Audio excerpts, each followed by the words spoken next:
Welcome, friend, to another journey together.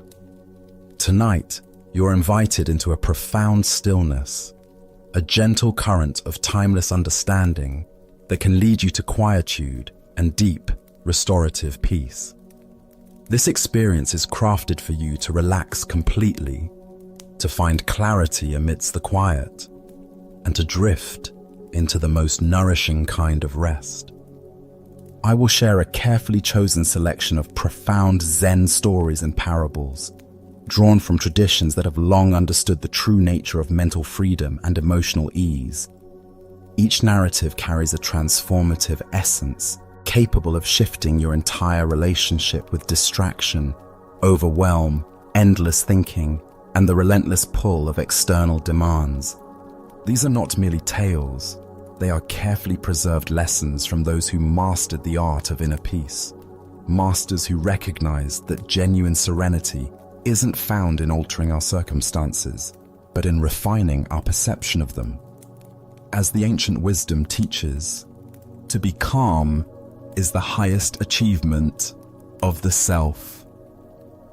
Over the course of our journey, you'll discover exactly how these enduring truths can profoundly reshape your inner world. As we journey through these remarkable narratives, you'll notice something powerful begin to unfold within you. The tight grip of everyday concerns will begin to soften. The constant hum of your thoughts will start to subside.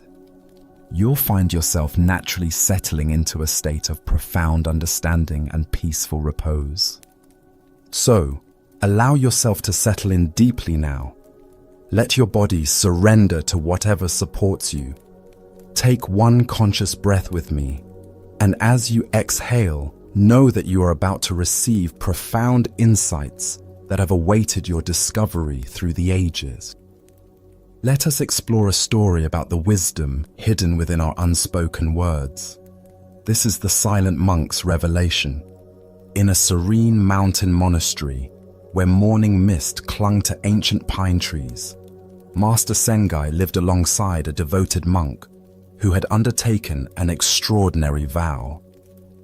For 7 long years, this monk had chosen the path of absolute silence, believing that words were obstacles on his journey to enlightenment. Day after day, he moved through the temple grounds like a gentle ghost, sweeping floors, tending gardens, and sitting in meditation without uttering a single sound.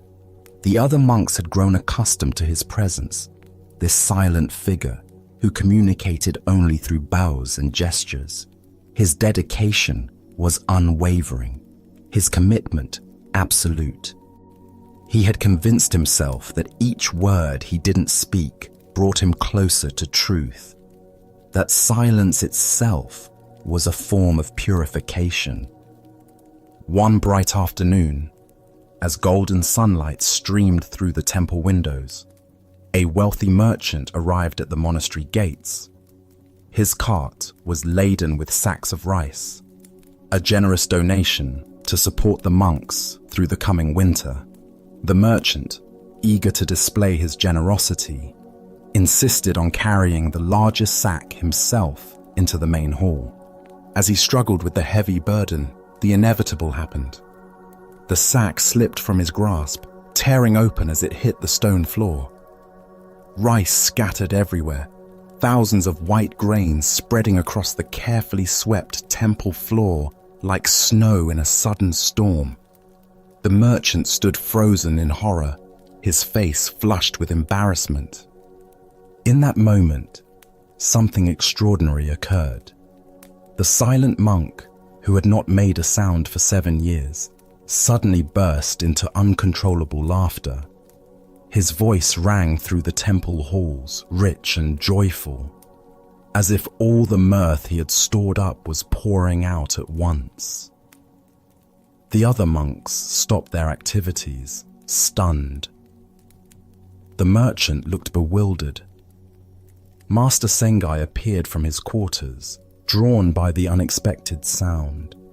The laughter continued for several minutes, pure and uninhibited, until finally the monk composed himself. He looked around at the scattered rice, at the shocked faces surrounding him, and smiled peacefully. His vow of silence was broken, but his eyes showed no regret. Later that evening, as the temple settled into its nighttime quiet, Master Sengai found the monk sweeping the last grains of rice from the corners of the hall. "Tell me," Sengai said gently, "why did you break your vow today? What moved you to laugh after 7 years of silence?" The monk paused in his sweeping and looked up at his teacher. "Master," he said, his voice clear and thoughtful, "I suddenly realized I had been carrying the weight of words I never spoke. For 7 years, I believed that holding back my voice would bring me closer to truth. But when I saw that rice scattered everywhere, I understood that silence scattered is just as meaningless as words scattered. Both must have their proper place." He gestured to the now clean floor. The rice was meant to nourish us, but scattered carelessly, it became a mess to clean up. My silence was meant to deepen my practice, but held rigidly, it became a prison I built around my own heart. When I saw the rice everywhere, I suddenly understood the absurdity of my attachment, not to speaking, but to not speaking.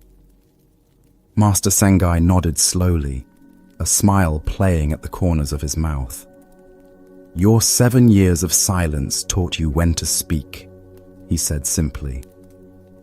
Buddha's wisdom reminds us, speak only endearing speech, speech that is welcomed, speech when it brings no evil to others is pleasant. The heart of this lesson lies in understanding that both silence and speech are tools, not destinations in themselves. Why do we often fall into the trap of believing that spiritual practice requires rigid extremes? Zen Buddhism reveals that the ego mind loves absolutes because they provide a false sense of security and achievement. The silent monk had transformed his practice into a form of spiritual materialism, collecting years of silence like treasures, believing that accumulation would lead to awakening. This story unveils the deeper teaching about the middle way. The Buddha discovered that neither extreme asceticism nor indulgence leads to liberation. Similarly, neither compulsive talking nor rigid silence serves our awakening. What matters is appropriate response. Speaking when speech serves compassion and truth, remaining silent when silence serves the same ends. Consider how often we create unnecessary rules for ourselves, believing that following them perfectly will somehow earn us peace or enlightenment. Perhaps you've told yourself you must meditate for exactly 20 minutes every day, or never express anger, or always be positive. These self-imposed constraints can become just as binding as the silent monk's vow. Zen teacher Suzuki Roshi taught, "Each of you is perfect the way you are, and you can use a little improvement." This playful paradox points to the balance between acceptance and growth, between being and becoming. We don't need to imprison ourselves in rigid practices to find freedom. The scattered rice represents the messiness of authentic spiritual life. Real practice isn't about maintaining perfect control or following rules flawlessly. It's about responding with wisdom and humor when our carefully constructed spiritual identities fall apart. Sometimes the most profound teaching comes not from our successes, but from the moment our attachments, even attachments to seemingly good things like silence, are revealed as limitations. Tonight, as you reflect on your own spiritual practices and self-imposed rules, can you identify where you might be scattering your energy in rigid adherence to forms rather than embracing the spirit behind them? What attachments to being spiritual might you be ready to release with laughter? As the Buddha taught, the middle way is the safest. True wisdom lies not in extremes, but in the dynamic balance of responding appropriately to each moment with an open heart. Our next story reveals a profound truth about impermanence through an unlikely teacher. This is the story of the broken tea bowl. In a modest temple nestled between rolling hills, Zen master Ika was known throughout the region for his unconventional ways. Among his most curious habits was his devotion to drinking tea from a cracked ceramic bowl that leaked with every sip. The bowl was ancient, its surface spider-webbed with hairline fractures that worsened with each passing season. A small but persistent drip would form at its base whenever filled, creating perpetual puddles on his tea table. The students found this habit bewildering and somewhat embarrassing, especially when visitors came to the temple. Here was their revered master, drinking from damaged pottery while perfectly beautiful tea bowls sat unused in the temple cupboards. The contrast seemed to diminish his dignity, at least in their minds. "Master," his senior student would say regularly, "please allow us to bring you a proper tea bowl. This one is clearly beyond repair." Other students would nod in agreement, offering their own bowls, some quite expensive and elegant. Wealthy benefactors had gifted the temple with exquisite ceramics, pieces that would honor any tea ceremony. But Master Ika would always decline with a gentle smile. "This bowl and I understand each other," he would say, carefully positioning a small cloth beneath it to catch the drips. "We have developed a relationship over the years. Why would I abandon an old friend?" The students exchanged glances, interpreting this as mere stubbornness or perhaps an excessive attachment to worn-out possessions. Some wondered if their master was becoming senile. Others suspected he was testing their patience or demonstrating some teaching they couldn't grasp. Winter arrived with particular harshness that year. The temple halls grew cold despite the heating, and frost formed on the windows each morning. One crisp morning, as Master Ika lifted his familiar bowl to take his first sip of tea, the inevitable finally occurred. The accumulated stress of countless temperature changes, the weakness of the existing cracks, and perhaps the natural completion of the bowl's destiny converged in a single moment. The bowl shattered completely. The crack that began at the base ran suddenly upward like lightning, and the entire vessel fell apart in his hands. Tea splashed across the table, ceramic pieces scattered on the floor, and steam rose from the hot liquid now soaking into the wooden surface. The student who witnessed this expected his master to be upset, perhaps even distraught at losing his cherished companion. Instead, he found Master Ika carefully kneeling on the floor, collecting each fragment with the tenderness one might show to injured creatures. "Master, what are you doing?" the student asked, rushing to help clean up what seemed like a simple accident.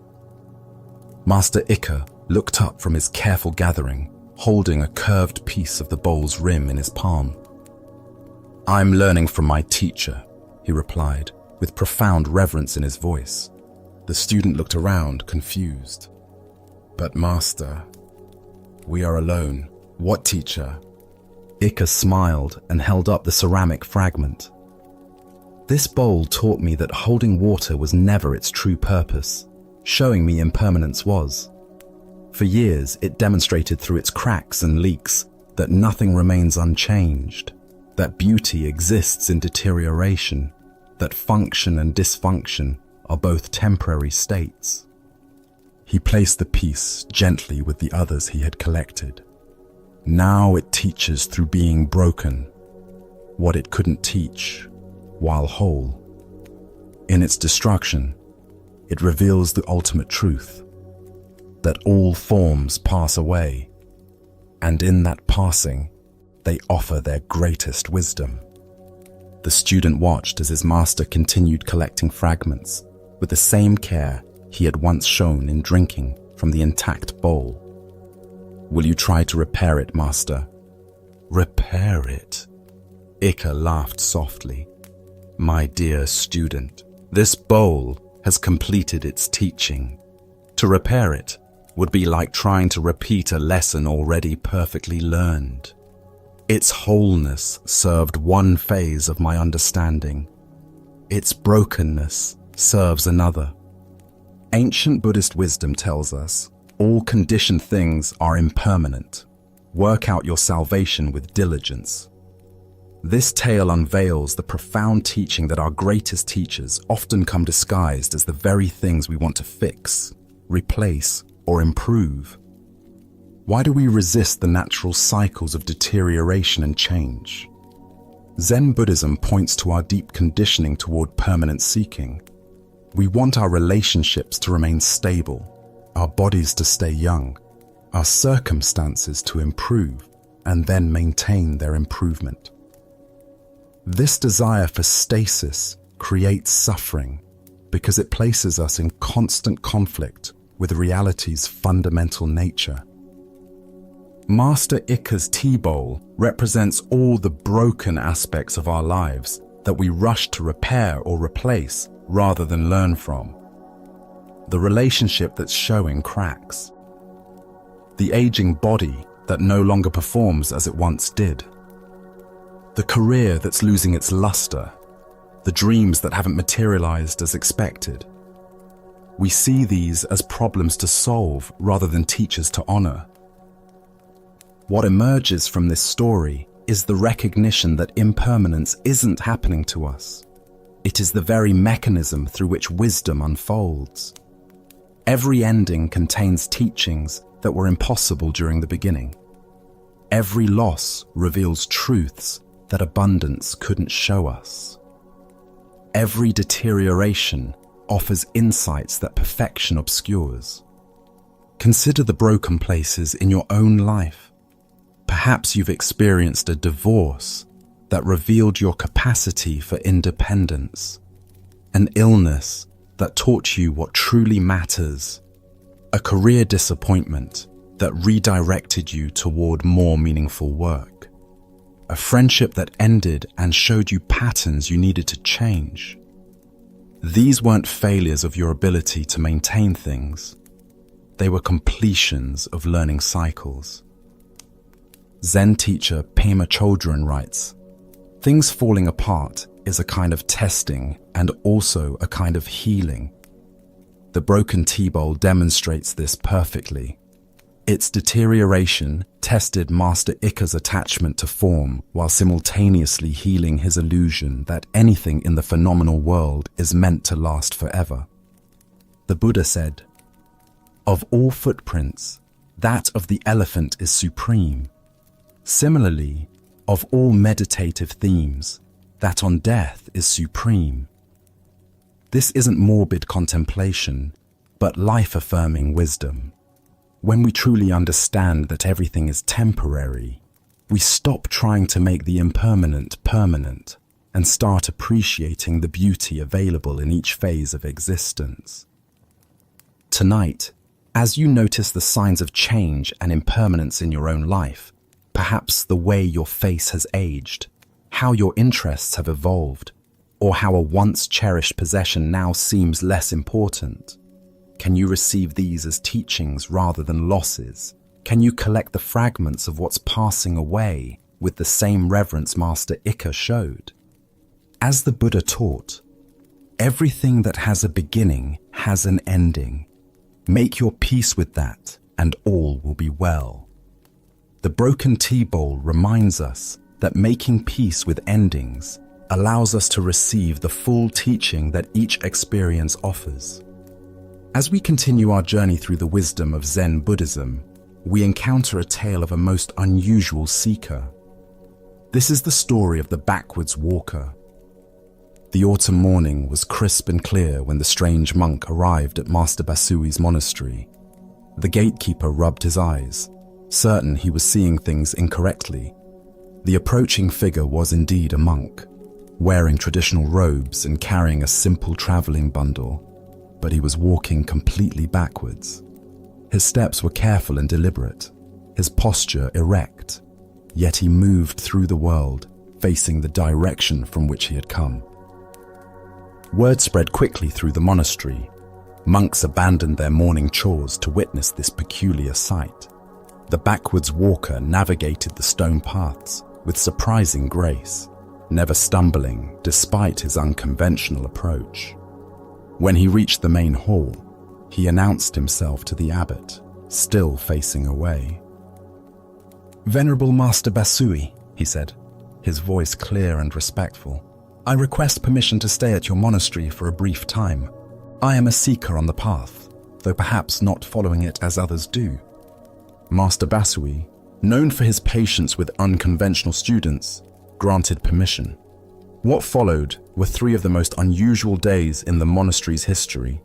The backwards walker maintained his reversed orientation in every activity. During meals, he sat facing away from the table, reaching behind himself for his rice bowl. In the meditation hall, he positioned his cushion so he faced the back wall while others faced forward. Even his sleeping mat was arranged so he lay with his head pointing opposite to the other monks. At first, the community found his behavior amusing. Some younger monks whispered theories about his condition. Perhaps he had taken a vow, suffered an injury, or was demonstrating some esoteric practice from a distant school. But as the days progressed, his absolute consistency began to create a strange atmosphere. His presence made everyone more aware of directions, of forward and backward, of where they themselves were heading. The backwards walker moved through his daily activities with remarkable mindfulness. Because he couldn't see where he was going, every step required complete presence. He seemed to navigate by sound, smell, and intuition, developing an almost supernatural awareness of his surroundings. Paradoxically, his limitation appeared to enhance his attention. On the 3rd morning, Master Basui could no longer contain his curiosity. As the backwards walker carefully made his way across the courtyard, Basui approached from the side, the only angle from which they could make eye contact. "Good brother," Basui said gently, "your presence here has been a teaching for us all, though I confess I don't understand the lesson. Why do you move through the world in reverse? What wisdom guides this practice?" The backwards walker paused, still facing away from the master. When he spoke, his voice carried both sadness and profound insight. "Master, I spent 40 years rushing toward enlightenment. I studied sutras, practiced meditation, sought teachings from renowned masters, accumulated merit through good works. I was always moving forward, always progressing, always getting closer to the goal." He shifted slightly, his hands folded peacefully in front of him. "One day, during what I thought was my most advanced meditation, I realized I was walking away from where I had always been. Every step forward in my spiritual ambition was a step away from the simple presence that is our true nature. I was seeking what I already possessed, pursuing what was never absent." In that moment, to everyone's astonishment, the monk slowly turned around. For the first time in 3 days, he faced forward, looking directly at Master Basui, with eyes that sparkled with understanding. "But now I see that forward and backward are the same delusion," he said with a gentle smile. "Movement toward enlightenment and movement away from it are both forms of movement. The truth doesn't lie in either direction." With that realization, he sat down on the stone path where he stood. His traveling was complete. He had found what he was seeking, not by going forward or backward, but by stopping entirely. He achieved perfect stillness, and in that stillness, perfect understanding. The Buddha once said, "There is nowhere to go, nothing to do, and no one to be." The deeper teaching here shows us the futility of seeking what we already are through any form of spiritual movement, whether conventional or unconventional. Why do we exhaust ourselves in spiritual pursuit, always trying to get somewhere other than where we are? Zen Buddhism reveals that this seeking itself is often the greatest obstacle to realization. We create elaborate practices, accumulate teachings, and measure our progress, all while missing the simple fact that what we seek is the very awareness with which we seek. The backwards walker's 40 years of forward pursuit represents our conventional approach to spirituality. We think enlightenment is a destination to reach, a state to achieve, a reward for sufficient effort. We attend workshops, read books, collect initiations, and mark our advancement. Each step feels like progress, yet something essential remains elusive. His 3 days of backwards walking symbolize the opposite extreme, rejecting conventional spiritual paths entirely, perhaps thinking that the very act of seeking prevents finding. Some spiritual traditions emphasize this approach. Stop trying, abandon effort, cease all practices. Yet this too becomes a form of seeking, just in the opposite direction. Consider your own spiritual journey. How much energy do you spend trying to become more mindful, more compassionate, more awakened? How often do you evaluate your meditation, grade your spiritual progress, or compare yourself to others on the path? These are forms of forward movement that can take us away from simple presence. Zen master Huangpo taught, "Your everyday mind, that is the way." This points to the backwards walker's final realization. Now, let us explore a Zen story about the difference between seeking wisdom and finding it. This is the tale of the master's shadow. In a tranquil monastery surrounded by bamboo groves, a young monk named Dokai had developed an unusual obsession. Unlike his fellow students who focused on meditation, sutra study, or mindful work, Dokai had become completely fascinated with his teacher Mujo's shadow. He believed with absolute conviction that this shadow contained special wisdom unavailable through conventional teachings. Every morning, Dokai would position himself strategically in the meditation hall, not to focus on his breath or posture, but to observe how Master Mujo's shadow fell across the wooden floor. He studied its length at different times of day, noting how it stretched long and thin in early morning, grew shorter as the sun climbed higher, and disappeared entirely when the sun reached its zenith. During walking meditation in the garden, while other monks contemplated each step mindfully, Dokai's attention was entirely captured by how his teacher's shadow moved across the gravel paths. He watched it bend around rocks, fragment through fence slats, and dance with the shadows of swaying bamboo. He filled notebooks with sketches of shadow patterns, convinced he was documenting profound spiritual teachings. When Master Mujo sat teaching in the afternoon sun, Dokai barely heard the words being spoken. Instead, his eyes tracked how the shadow shifted across the tatami mats, how it interacted with the shadows of other students, how it seemed to reach towards certain objects in the room. He interpreted these movements as secret messages, hidden teachings meant especially for him. The other monks found Dokai's behavior peculiar but harmless. Master Mujo, however, noticed everything. He observed how his students' attention never rested on the present moment, but constantly followed the dark projection cast by his physical form.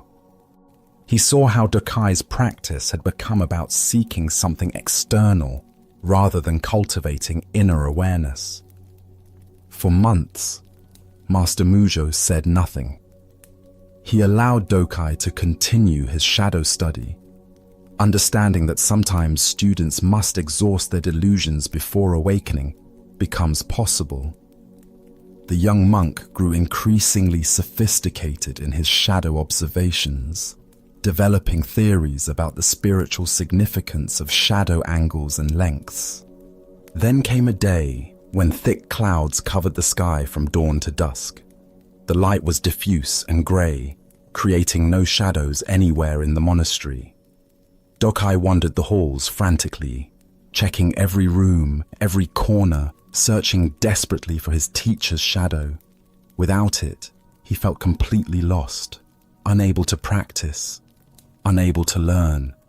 During the midday teaching, Dokai sat restlessly, his eyes darting around the evenly lit room.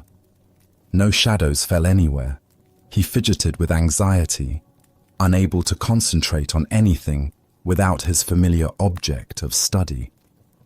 His practice, he realized with growing panic, had become entirely dependent on external conditions. Master Mujo, observing his student's distress, approached him after the teaching ended. "Dokai," he said gently, "you seem troubled today. What is disturbing your peace?" "Master," Dokai replied, his voice filled with frustration, "I cannot find your shadow anywhere. The wisdom I have been studying has vanished. How can I continue my practice without it?" Master Mujo looked at his confused student with compassion. "Where is your teacher now?" he asked simply. Dokai's eyes searched the evenly lit room desperately. "I cannot find your shadow, Master. Without it, I don't know where to look for teachings." In that moment, Master Mujo lifted his foot and stamped it hard on the wooden floor. The sound echoed through the hall like thunder, sharp and immediate. Dokai jumped, his attention suddenly drawn completely into the present moment. "This student has been studying darkness and ignoring the light that creates it," Master Mujo declared, his voice both stern and loving. The Buddha taught, "Look not for refuge to anyone besides yourselves." What emerges from this story is the recognition that true wisdom cannot be found in the projections and reflections of enlightenment, but only in the direct experience of awakened awareness itself. Why do we become so fascinated with the shadows of wisdom rather than wisdom itself? Zen Buddhism points to our tendency towards spiritual materialism, the ego's clever way of turning even the search for truth into a form of seeking external objects. Dokai represents the part of us that wants to make enlightenment into something we can study, analyze, and eventually possess. This ancient wisdom illuminates our habitual pattern of seeking the extraordinary while missing the ordinary miracle of present moment awareness. The shadow represents all the ways we look for wisdom in the wrong places, in special experiences, unusual phenomena, complex theories, or the reflected glory of spiritual teachers. Consider how often in your own spiritual journey you've become fascinated with the shadows rather than the source. Perhaps you've been drawn to dramatic spiritual experiences rather than the quiet constancy of awareness itself. Maybe you've focused on accumulating knowledge about enlightenment rather than cultivating the simple presence in which understanding naturally arises. The shadow requires sunlight to exist, just as spiritual experiences require consciousness to be known. Yet we often become so captivated by the experiences that we forget the awareness in which they appear. We study the movement of thoughts rather than the stillness of mind. We analyze emotions rather than resting in the space that observes them. Zen Master Dogen taught, to study the Buddha way is to study the self. To study the self is to forget the self. Dokai's obsession with the shadow was a form of studying something external to himself, when the true teaching was available only through direct self-inquiry. The cloudy day represents those times in practice when our usual spiritual supports are unavailable. The meditation that usually calms us feels agitated. The teacher we rely on is absent. The experiences we count on don't arise.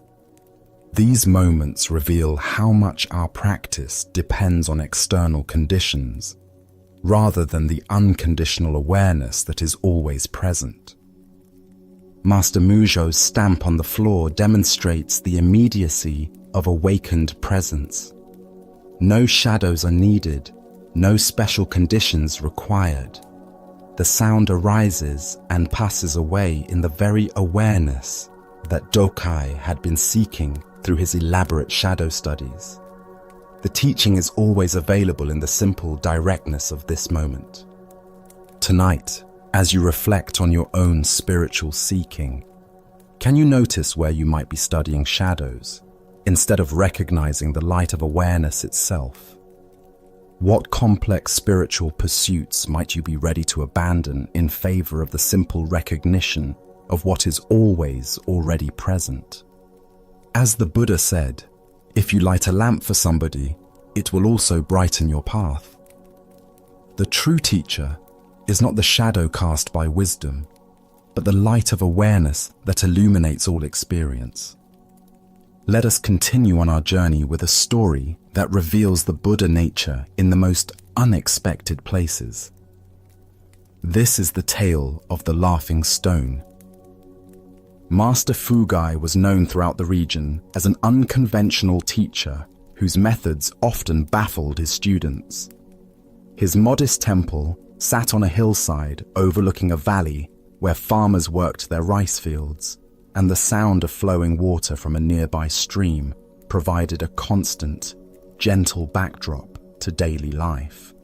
Among all of Master Fugai's peculiar habits, none puzzled his students more than his relationship with a perfectly ordinary rock that sat on his teaching desk.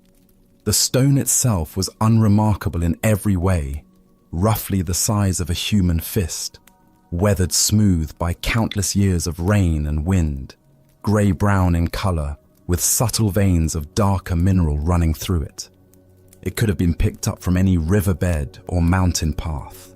Yet, Master Fugai treated this common rock as if it were the most precious treasure in the monastery. Several times each day, during teachings, meals, or quiet moments of contemplation, Master Fugai would suddenly pick up the stone and burst into hysterical laughter. His laughter was genuine and infectious, deep belly laughs that shook his entire body and brought tears to his eyes.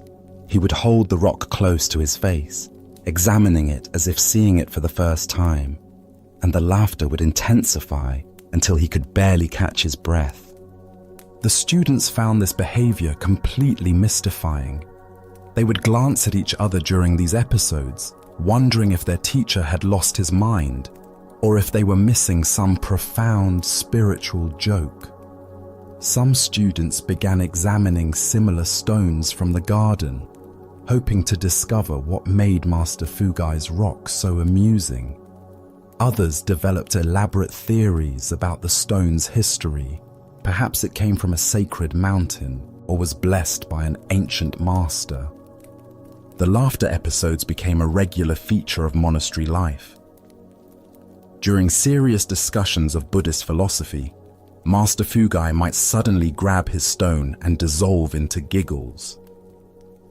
In the middle of formal tea ceremonies, he would catch sight of the rock and start chuckling uncontrollably.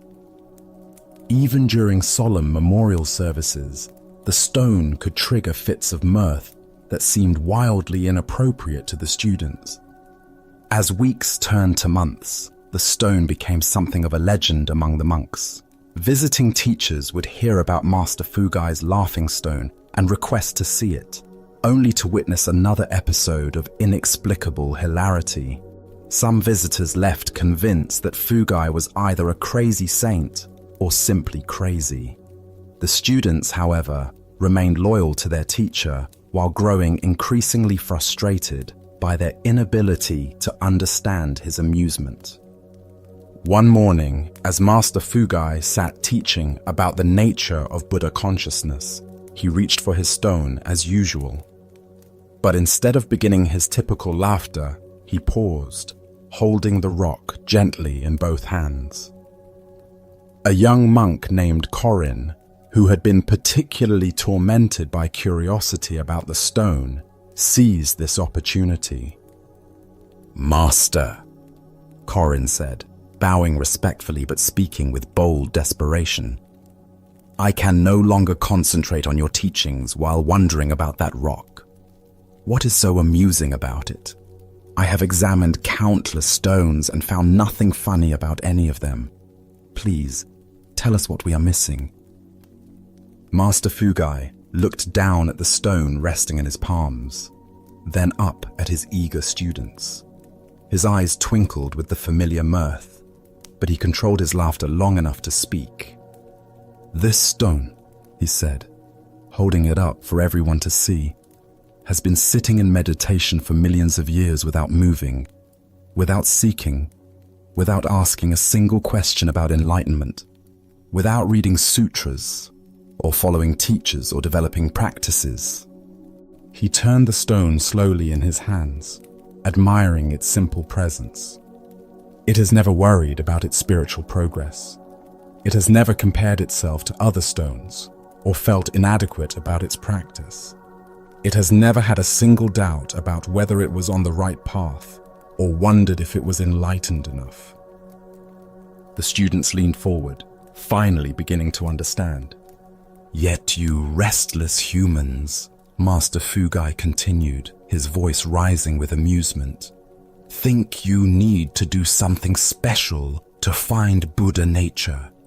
You sit and struggle, seek and strain, accumulate teachings and measure progress, all while your essential nature remains as naturally present as this stone's stoneness."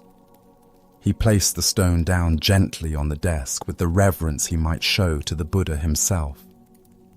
"I laugh because it has been enlightened longer than any of us, and it doesn't even know what enlightenment means. It simply exists in perfect accordance with its nature, moment after moment, without effort or anxiety." The Buddha once said, "All beings by nature are Buddha." This tale unveils the profound joke at the heart of spiritual seeking. We exhaust ourselves trying to become what we already are. Why do we make enlightenment so complicated when the very awareness seeking enlightenment is itself Buddha nature? Zen Buddhism reveals that our essential nature is already perfect, already awakened, already free. The stone represents this natural state, complete, whole, and at peace without any effort or self-improvement project. The deeper teaching here shows us how we create suffering through the very attempt to escape suffering. We develop elaborate spiritual practices to achieve a peace that is already our fundamental nature. We seek to become mindful when mindfulness is simply the natural awareness with which we're already aware. We try to cultivate compassion when love is the very fabric of our being. Consider how much energy you spend trying to become a better spiritual practitioner. How often do you evaluate your meditation, worry about your progress, or feel inadequate compared to others on the path? These efforts arise from the assumption that you are somehow deficient, that your current state needs improvement to access your true nature. The laughing stone shows us the absurdity of this assumption. Does a wave need to practice being water? Does a flower need to study how to bloom? Does space need to learn to be vast? Our Buddha nature is not something we develop. It's something we recognize was never absent. Master Fugai's laughter represents the joy of this recognition. When we truly see that we've been seeking what we already possess, that we've been trying to achieve what we already are, the cosmic humor becomes apparent. All our spiritual striving, while perhaps useful for clearing away obstacles, cannot create what is already eternally present. Zen teacher Alan Watts often spoke of the backwards law, the idea that the more we seek happiness, the more it eludes us. The stone embodies the resolution to this paradox, perfect contentment with what is without seeking to be different. This doesn't mean we abandon all spiritual practice or personal growth. Rather, we approach them from a different foundation, not as attempts to acquire enlightenment, but as expressions of the enlightenment we already are. The stone doesn't meditate to become enlightened. If stones could meditate, they would meditate as an expression of their natural Buddha nature. The Buddha said, "Look within, you are the Buddha." The stone's millions of years of meditation simply represent the timeless presence of awakened awareness that needs no cultivation, no improvement, no special conditions to exist perfectly.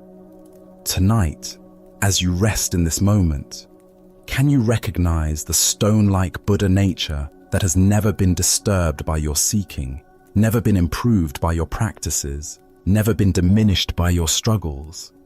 Can you touch the natural peace that exists without effort, the awareness that knows without trying, the love that flows without seeking an object?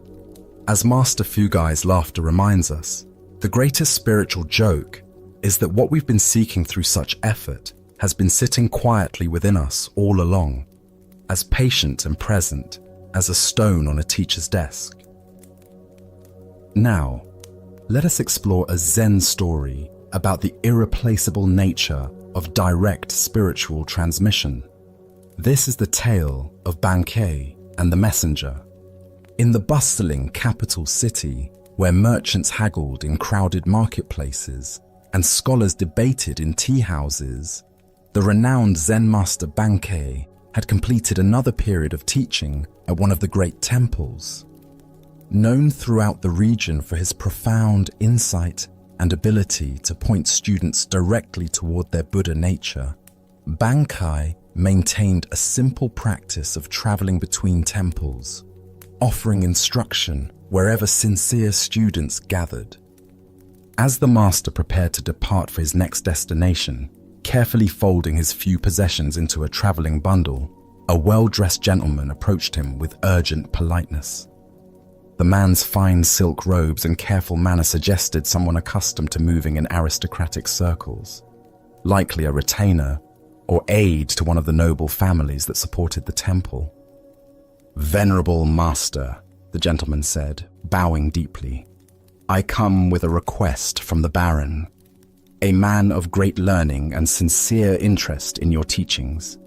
He has heard of your wisdom and wishes desperately to meet with you personally, but urgent matters have detained him today.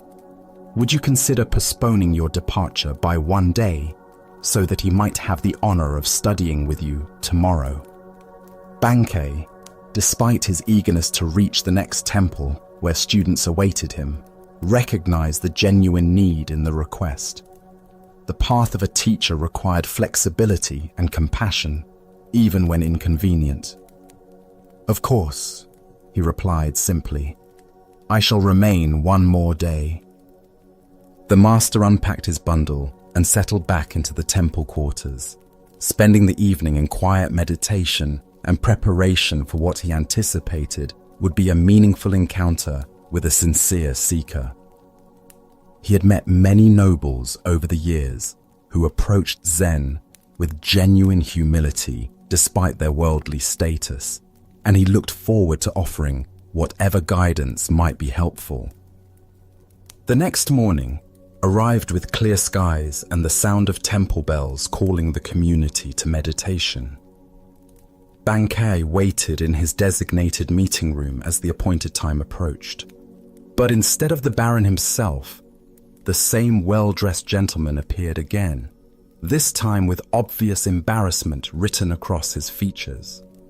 "Master," the man began, his voice heavy with apology, "I bring regrettable news.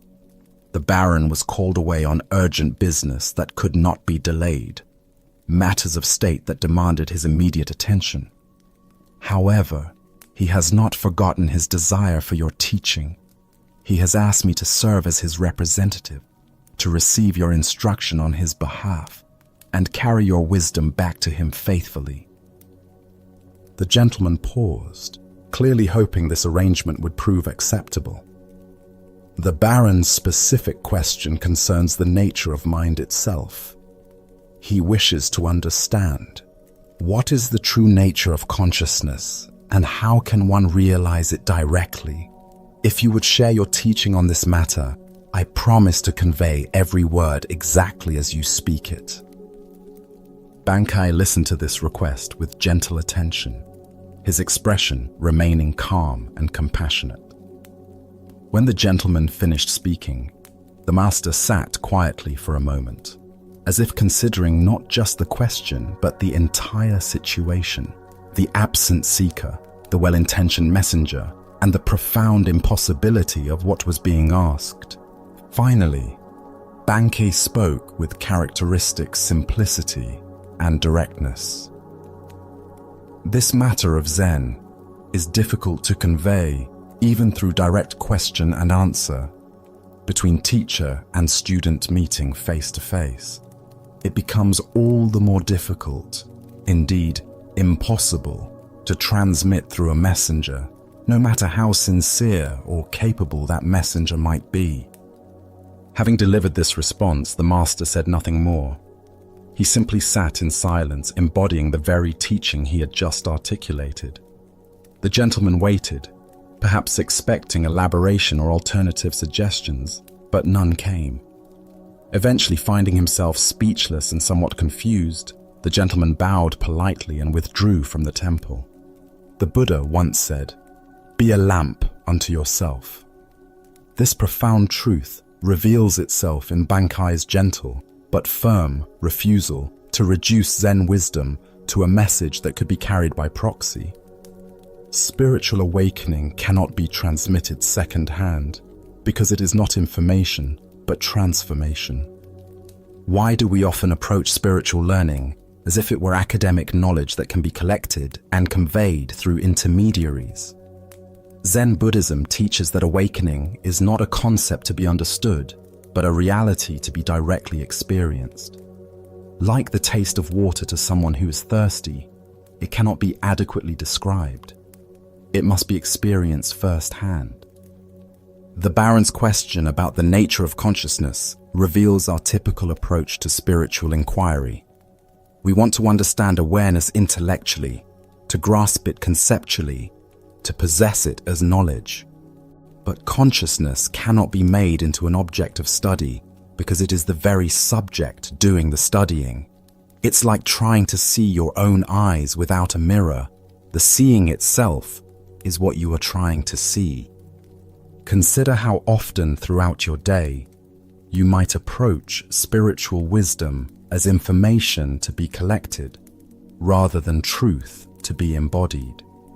We read books about meditation instead of meditating. We study descriptions of enlightenment instead of investigating our present experience. We seek answers about the nature of mind instead of directly examining what we call mind right now. Zen Master Dogen taught, "To study the Buddha way is to study the self. To study the self is to forget the self." This paradox points to the heart of why spiritual transmission requires direct engagement. The self that wants to understand Buddhism intellectually is the very construction that must be seen through.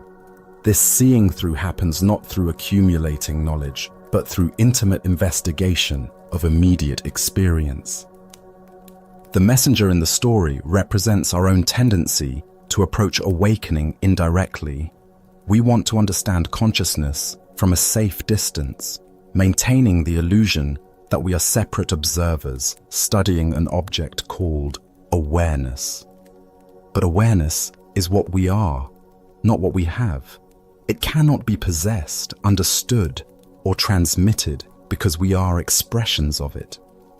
Bankei's silence after his brief explanation was itself a teaching. In Zen, silence often conveys what words cannot. The gaps between thoughts, the space between breaths, the awareness in which all experiences arise. These cannot be captured in language, but can be directly recognized when we stop trying to grasp them conceptually. This doesn't mean spiritual teaching is impossible or that teachers serve no purpose. Rather, it means that authentic teaching points students toward their own direct experience, rather than providing second-hand descriptions of someone else's realization. The teacher's role is not to deliver enlightenment, but to create conditions where students might recognize what they already are. Tonight, as you experience the simple fact of being conscious, aware of these words, aware of your body, aware of the space in which thoughts and sensations appear, can you investigate this awareness directly rather than through concepts? Can you be present to your experience rather than trying to understand it through someone else's descriptions? As the Buddha taught, work out your own salvation with diligence. The path to freedom cannot be walked by proxy. It requires your own feet, your own breath, your own willingness to look directly at what you have always been but perhaps never clearly seen. Let us now turn to a story about the difference between seeing and being seen, between wisdom and the appearance of wisdom. This is the tale of the blind man and his lantern.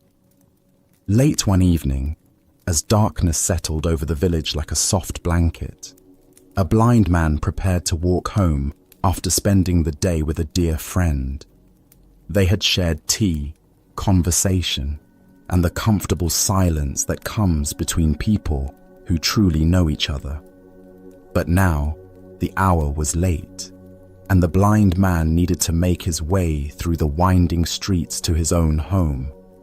As he prepared to leave, feeling around for his walking stick and adjusting his cloak against the night air, his friend looked out at the pitch-black streets with concern.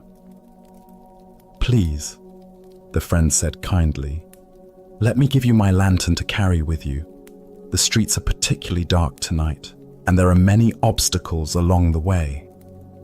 The blind man paused, surprised by the offer.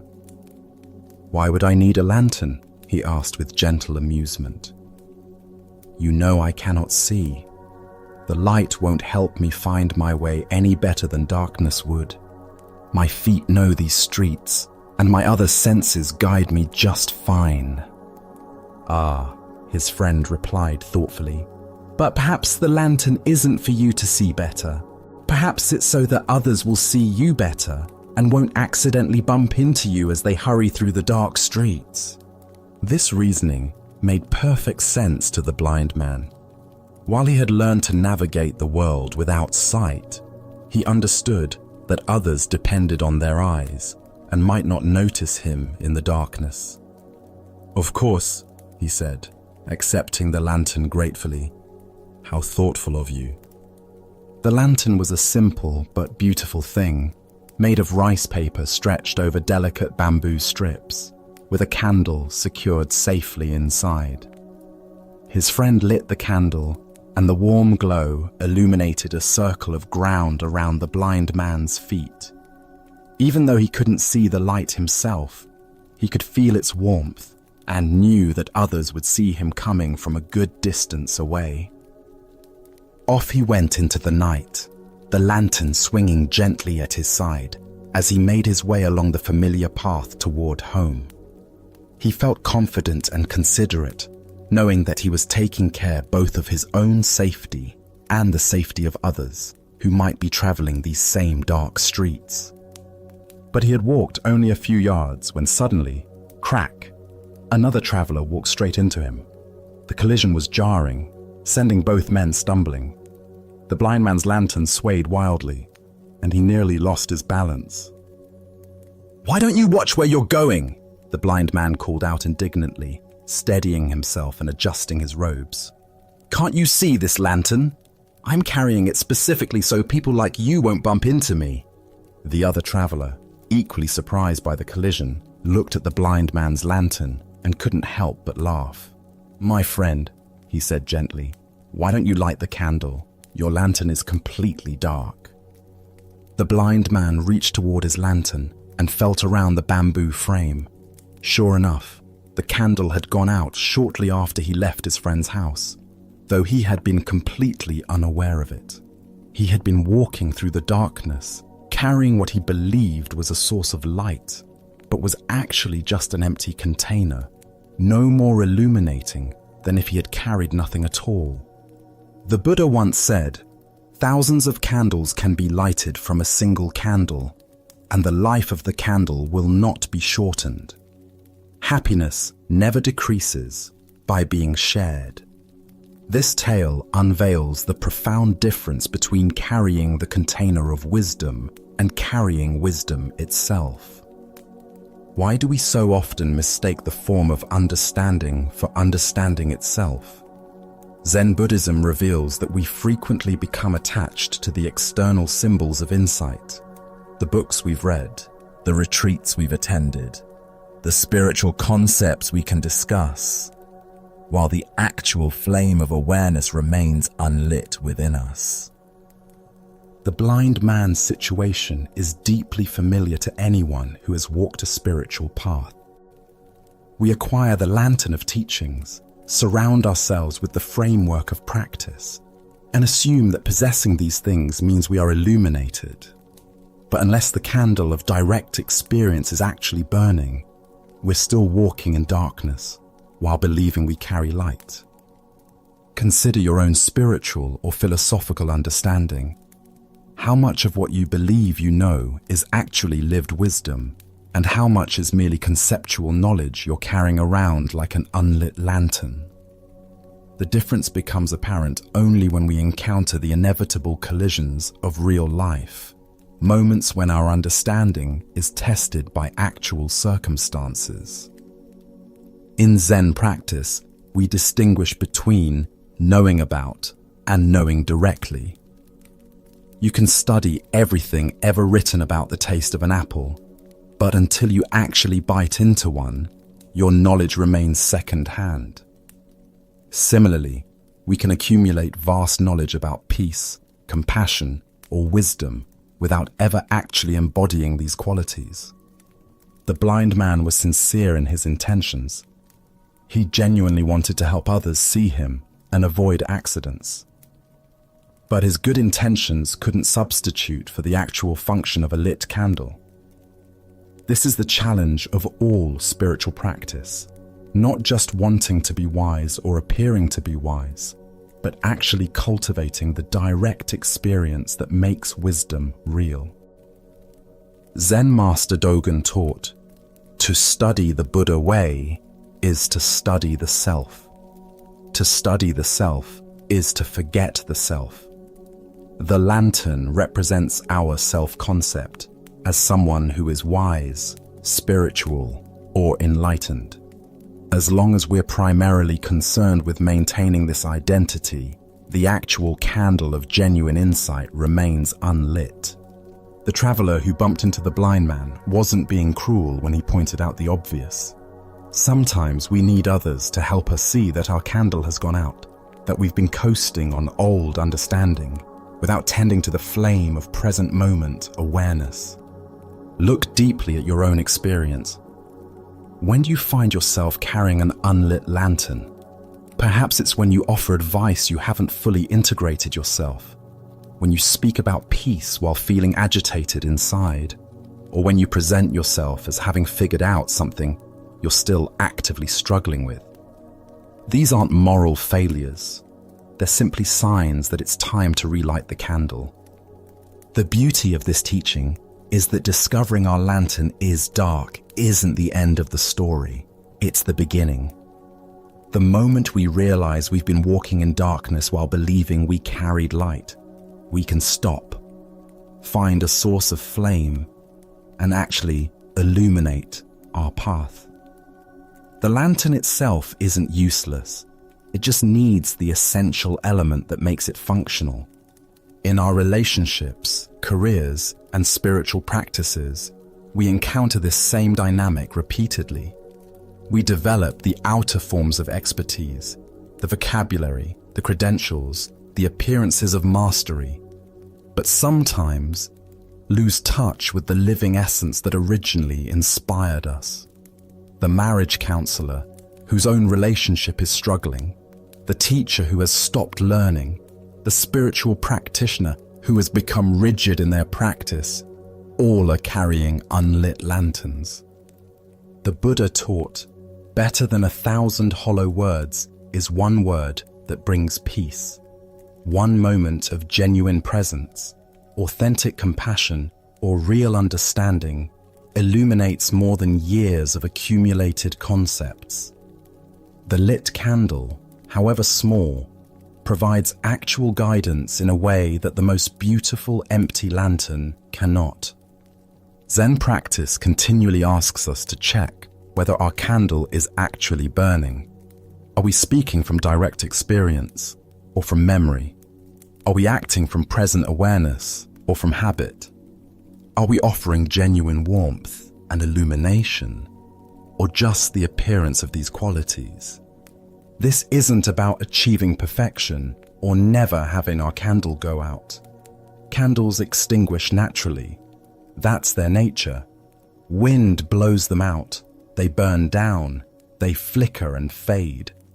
The practice is in noticing when the light has gone out and having the humility to relight it rather than pretending it's still burning. Tonight, as you consider the various roles you play and the wisdom you believe you possess, can you honestly assess which lanterns in your life are actually lit? Where are you carrying genuine understanding? And where might you be relying on the mere appearance of insight? Can you find the courage to acknowledge the dark lanterns without shame, seeing them simply as opportunities to rekindle authentic understanding? As Buddha's wisdom reminds us, 3 things cannot be long hidden: the sun, the moon, and the truth. Eventually, the darkness of an unlit lantern reveals itself through collision with reality. But rather than waiting for these inevitable bumps, we can choose to tend our inner flame with the same care we would give to any precious light, knowing that when it burns brightly, it illuminates not only our own path, but helps others find their way as well. Let us continue with a story about the limits of understanding and the honesty of not knowing. This is the teaching of the Emperor and Master Gudo. The Emperor of Japan, a man accustomed to receiving definitive answers from his advisors and scholars, had arranged a private audience with Master Gudo, one of the most respected Zen teachers in the realm. The Emperor came with genuine curiosity about spiritual matters, particularly questions about life, death, and what might lie beyond ordinary understanding. Seated in the formal chamber where matters of state were usually discussed, the Emperor felt comfortable posing even the most profound questions to this renowned master. After all, if anyone would possess answers to life's deepest mysteries, surely it would be an enlightened Zen teacher who had spent decades in contemplation and practice. Master Gudo, the Emperor began with the directness that comes from a lifetime of authority. I have a question that has troubled many great minds throughout history. What happens to a man of enlightenment after death? Surely someone of your spiritual attainment would understand such matters.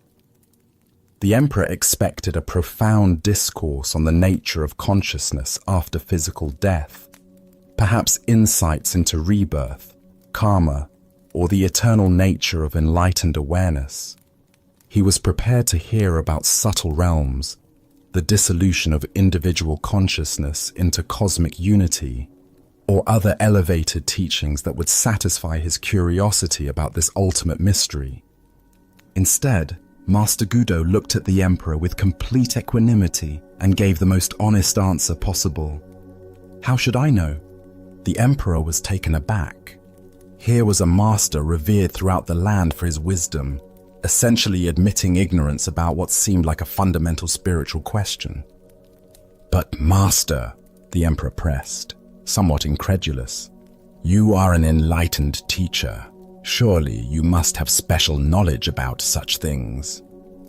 Gudo's response was immediate and perfectly logical. Yes, sir, but not a dead one. The simplicity of this exchange contains a profound teaching about the nature of genuine wisdom and the difference between authentic understanding and pretended knowledge. As the Buddha taught, I know nothing except the fact of my ignorance. This ancient wisdom illuminates the profound honesty that characterizes true spiritual maturity, the willingness to admit the limits of one's knowledge, rather than pretending to understand what cannot be known from one's current position. Why do we expect spiritual teachers to have answers to questions that can only be resolved through direct experience? Zen Buddhism emphasizes the importance of distinguishing between conceptual knowledge and lived understanding, between what we can theorize about and what we can actually know. Master Gudo's response wasn't a failure of wisdom, but a demonstration of it. He refused to engage in speculation about experiences he hadn't had, even when pressed by someone in a position of great authority. His honesty revealed more wisdom than any elaborate theory about post-death consciousness could have provided.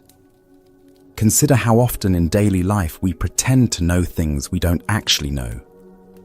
Whether it's offering confident opinions about complex social issues, giving definitive advice about other people's relationships, or claiming certainty about uncertain outcomes, we often feel pressured to appear knowledgeable rather than admitting the limits of our understanding. The emperor's assumption that enlightenment should include knowledge about death reflects a common misconception about spiritual development. We imagine that awakening provides a comprehensive database of cosmic information rather than a fundamental shift in how we relate to not knowing. In Zen practice, we cultivate what Suzuki Roshi called "don't know mind," a state of open awareness that doesn't need to fill every gap in understanding with theories or beliefs. This isn't ignorance, but a wise recognition that direct experience is more valuable than second-hand information.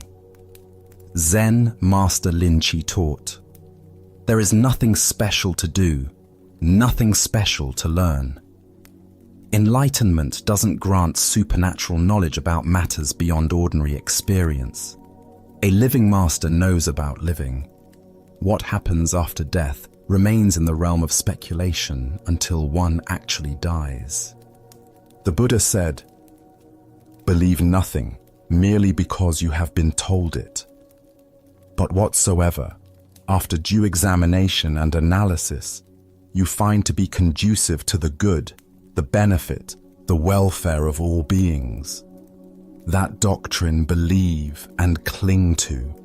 Even the Buddha encouraged direct investigation over accepting claims based on authority. Gudo's teaching reveals the freedom that comes from releasing the need to have opinions about everything.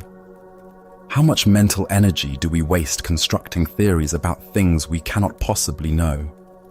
How much suffering comes from worrying about scenarios we can only imagine? Look deeply at your own relationship with not knowing. Where do you pretend certainty to avoid the discomfort of uncertainty? What would change if you could say, "I don't know," with the same confidence that Master Gudo displayed. The emperor sought knowledge about death from someone who was vibrantly alive. But true wisdom might be found not in accumulating information about future experiences, but in fully engaging with present reality. The mystery of death is honored not by pretending to solve it, but by living authentically in the face of it. Tonight, as you encounter questions about the future, about others' motivations, or about cosmic mysteries, can you remember Master Gudo's honest simplicity? Can you find the courage to admit when you don't know, discovering that don't know mind might be wiser than all our clever theories? Buddha's wisdom reminds us, the only true wisdom is in knowing you know nothing. In a world full of false certainties and confident ignorance, the Master's honest, "How should I know?" points toward a more genuine relationship with mystery, one that honors what cannot be known, while fully embracing what can be directly experienced. Let us continue on our journey with a story about discovering the source of true freedom. This is the tale of the student and the Master's heart. In a peaceful monastery garden, where cherry blossoms drifted like snow, a young student approached his teacher during evening meditation. The Master sat beneath an ancient maple tree, twilight painting the sky in soft purples and golds. This student had been practicing earnestly for years, yet lately questions had been arising that reached deeper than formal instruction. Taking a seat beside his teacher, the student gathered courage to voice what had been troubling him. "Master," he began quietly, "when I was young, I had a deep desire for my family and loved ones to be proud of me.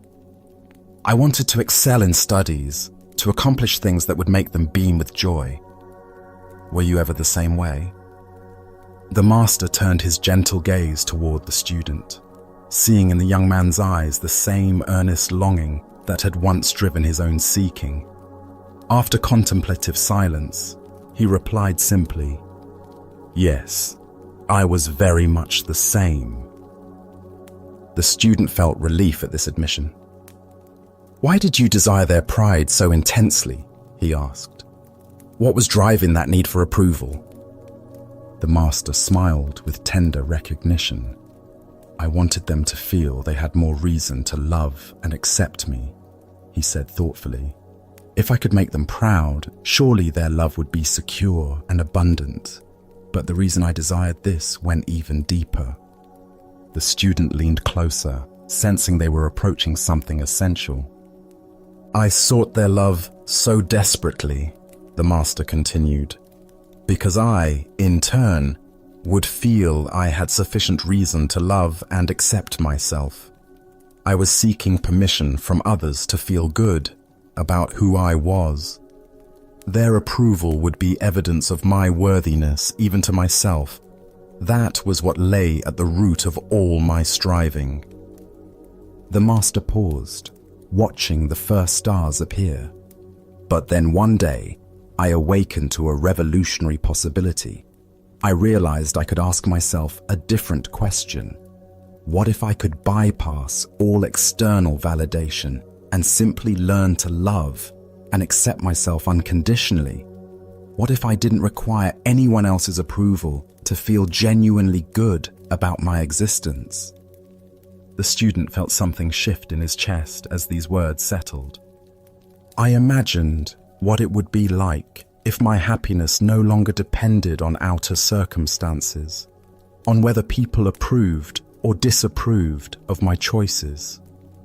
What if my sense of worth could be as constant as my own heartbeat, independent of any external validation?" The student could feel his teacher's words pointing toward a freedom he had never considered. "And that realization began your quest for self-realization?" "Exactly," the Master nodded. "That was when my true spiritual journey began, not with seeking something outside myself, but with discovering what was already complete within." After contemplative silence, the student asked, "And did you never again desire their pride? Did that longing completely disappear?" The master chuckled softly. "Oh, my ego certainly continued to desire approval. Conditioned patterns don't vanish overnight, but something fundamental had shifted in my relationship to those desires. I no longer completely identified with my ego as I had before." He gestured toward the darkening garden, where fireflies had begun their dance. "I learned to see those approval-seeking thoughts as passing phenomena, like these fireflies appearing and disappearing. I could observe them with interest and compassion, but I no longer gave them power to determine my worth." "So you still cared what others thought?" the student asked. "I respected their opinions and honored their perspectives," the master replied. "But I no longer gave them so much weight. Their approval became like weather, sometimes pleasant, sometimes not, but no longer the determining factor in whether I felt at peace with myself." The master's face radiated quiet joy. "And never had I felt so free as when I finally released myself in this way. It was like discovering I had been carrying invisible chains for decades, and suddenly they fell away. The love I had been seeking outside was revealed to have been within me all along."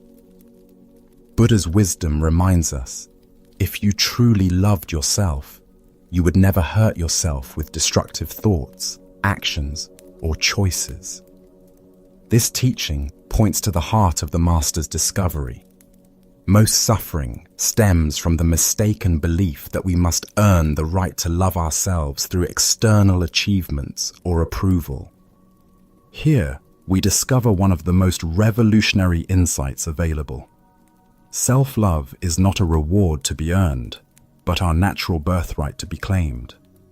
We are born complete and worthy, not because of what we accomplish, but simply because we exist. Why do we find unconditional self-love so difficult? From childhood, we absorb messages suggesting love must be earned through good behavior, achievement, or pleasing others. We learn to treat ourselves the way we were treated, often with criticism and conditions. These patterns become so familiar that unconditional self-acceptance feels foreign. Our culture intensifies this conditioning by promoting the myth that happiness comes from external sources. Each message reinforces the delusion that we are incomplete as we are. Consider how much mental energy goes toward managing others' opinions. How often do you modify authentic expression to gain approval? How much self-worth depends on external feedback rather than internal recognition of inherent value? When we love ourselves unconditionally, we create a foundation of fulfillment that allows us to enjoy others' affection without depending on it. We can receive compliments with gratitude rather than desperate hunger, and handle criticism without devastation, because our core worth remains untouched. The Buddha said, "You can search throughout the entire universe for someone more deserving of your love and affection than you are yourself, and that person is not to be found anywhere.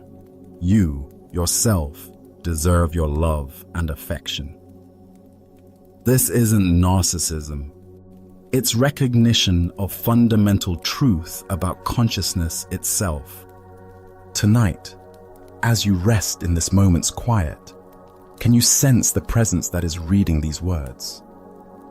This awareness that knows your thoughts and witnesses your experiences is not improved or diminished by anything that happens. It remains constant and clear, like space itself. What would it be like to treat this aware presence with the tenderness it deserves? Perhaps you could offer yourself the same patience you'd give a beloved child learning, or the same compassion you'd feel for a friend in difficulties. As the Buddha taught, hatred is never appeased by hatred. By non-hatred alone is hatred appeased. Self-criticism is never healed by more self-criticism. Only by learning to love ourselves exactly as we are do we create inner conditions for authentic transformation. In discovering this unconditional love within, we find the freedom we sought through others' approval was always here, beating steadily in our own hearts. Our next story reveals the profound difference between spiritual performance and authentic understanding. This is the teaching of the head that wished to be severed. In the great monastery of Chao Chu, where hundreds of monks gathered daily for meditation and study, the morning routines followed ancient rhythms. After the pre-dawn sitting, as the first light touched the mountain peaks surrounding the monastery, monks would disperse to their various duties, some to the gardens, others to the kitchens, still others to copying sacred texts or maintaining the buildings. One particular morning, the Venerable Abbot Chao Cho made his customary walk through the monastery grounds, checking on the well-being of his students and the condition of their practice. His presence was both gentle and penetrating. Monks never knew when their most casual words might become profound teachings, or when their deepest spiritual insights might be revealed as mere intellectual concepts. As he passed behind the main meditation hall, a building where the community gathered twice daily for silent sitting, the abbot noticed a young monk sitting alone in the shadow of the wooden structure. The monk appeared to be engaged in some form of practice, though he was apart from the scheduled community activities. "Brother," Chao Cho called softly, approaching with the quiet steps that had become second nature through decades of mindful walking. "Where have all the virtuous ones gone?" The question seemed simple enough, almost like casual conversation, but those familiar with Chao Cho's teaching style recognized the subtle depth in his inquiry. Was he asking about physical location, spiritual attainment, or something else entirely? The young monk looked up with an expression of confident understanding. He had been at the monastery for several years and prided himself on grasping the essential points of Zen teaching. This seemed like an opportunity to demonstrate his comprehension of the Dharma. "They have all gone to work," the monk replied matter-of-factly, gesturing toward the various parts of the monastery where his brothers were engaged in their daily tasks. His tone suggested that the answer was obvious. Virtuous people naturally engage in productive activity rather than sitting idle. What happened next shocked the young monk completely. Without warning, Chao Cho reached into the folds of his robe and produced a sharp knife, its blade gleaming in the morning sunlight. But instead of threatening the monk, the abbot did something far more unsettling. With complete calmness, Chao Cho stretched out his own neck, exposing his throat to the blade, and handed the knife to the bewildered young monk. His voice remained gentle and conversational, as if he were making the most reasonable request in the world. "My responsibilities as abbot are many and demanding," he said with apparent sincerity. "I wonder if you could please cut off my head for me. It would be such a help in managing my duties." The young monk's eyes widened in horror. His hands trembled as he stared at the knife now in his possession and the exposed neck of his revered teacher. Everything about the situation contradicted his understanding of proper monastic behavior, spiritual teaching, and basic human decency. Unable to comprehend what was being asked of him or why, unable to see past the literal surface of the abbot's request to any deeper meaning, the terrified monk dropped the knife and ran. His feet carried him far from the meditation hall, far from the incomprehensible scene, his mind reeling with confusion and fear.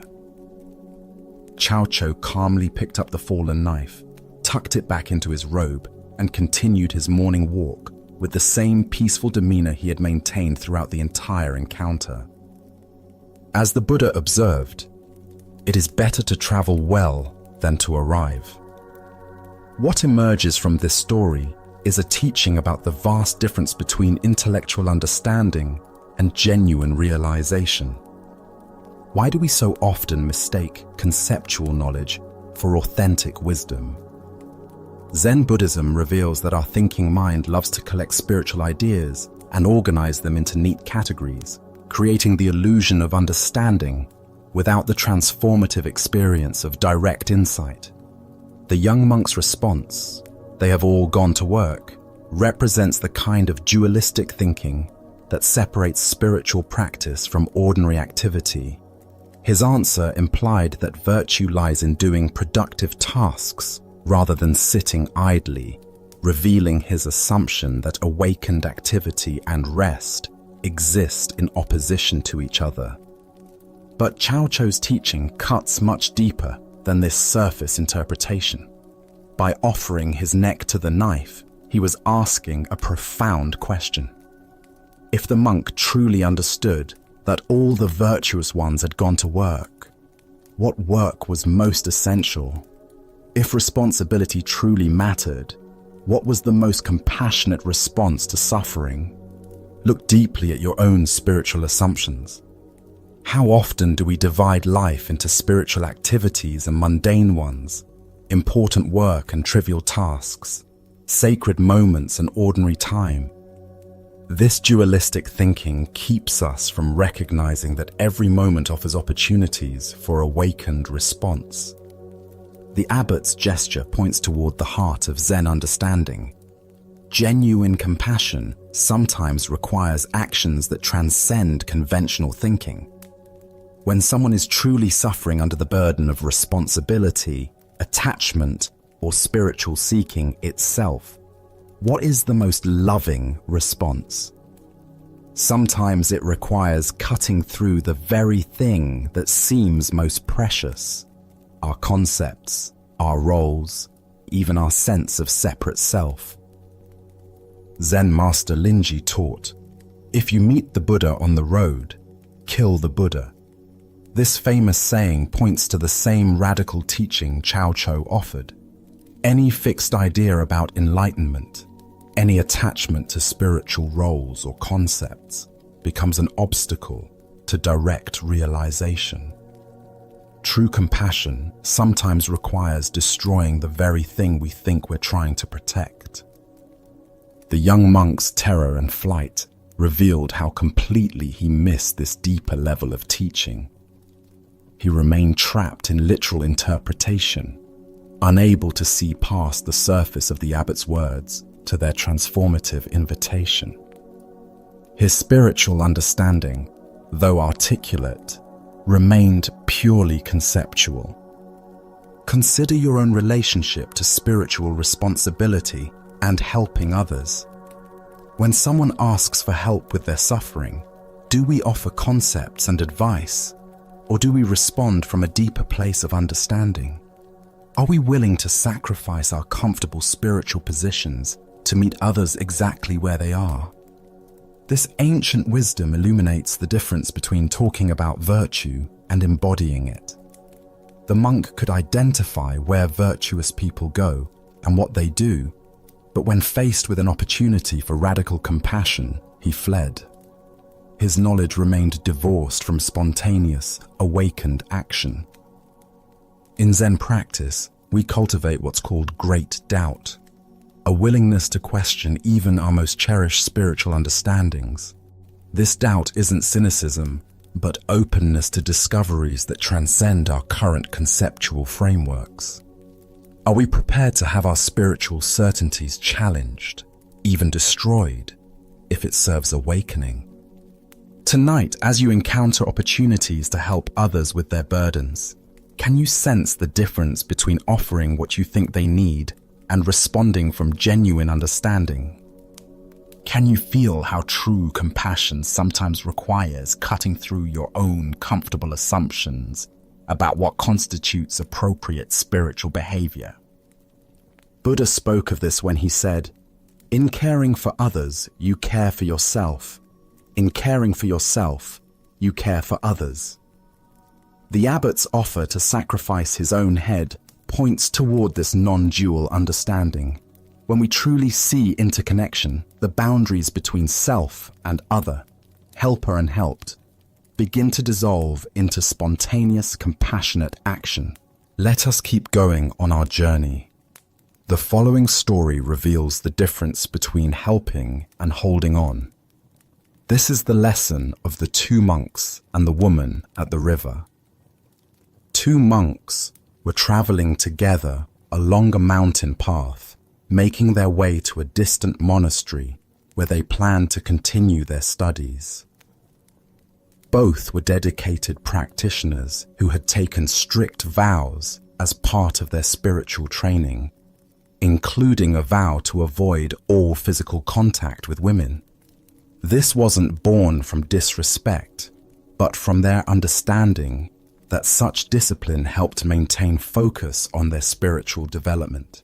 As they approached a swollen river where the usual bridge had been damaged by recent storms, they encountered a young woman standing uncertainly at the water's edge.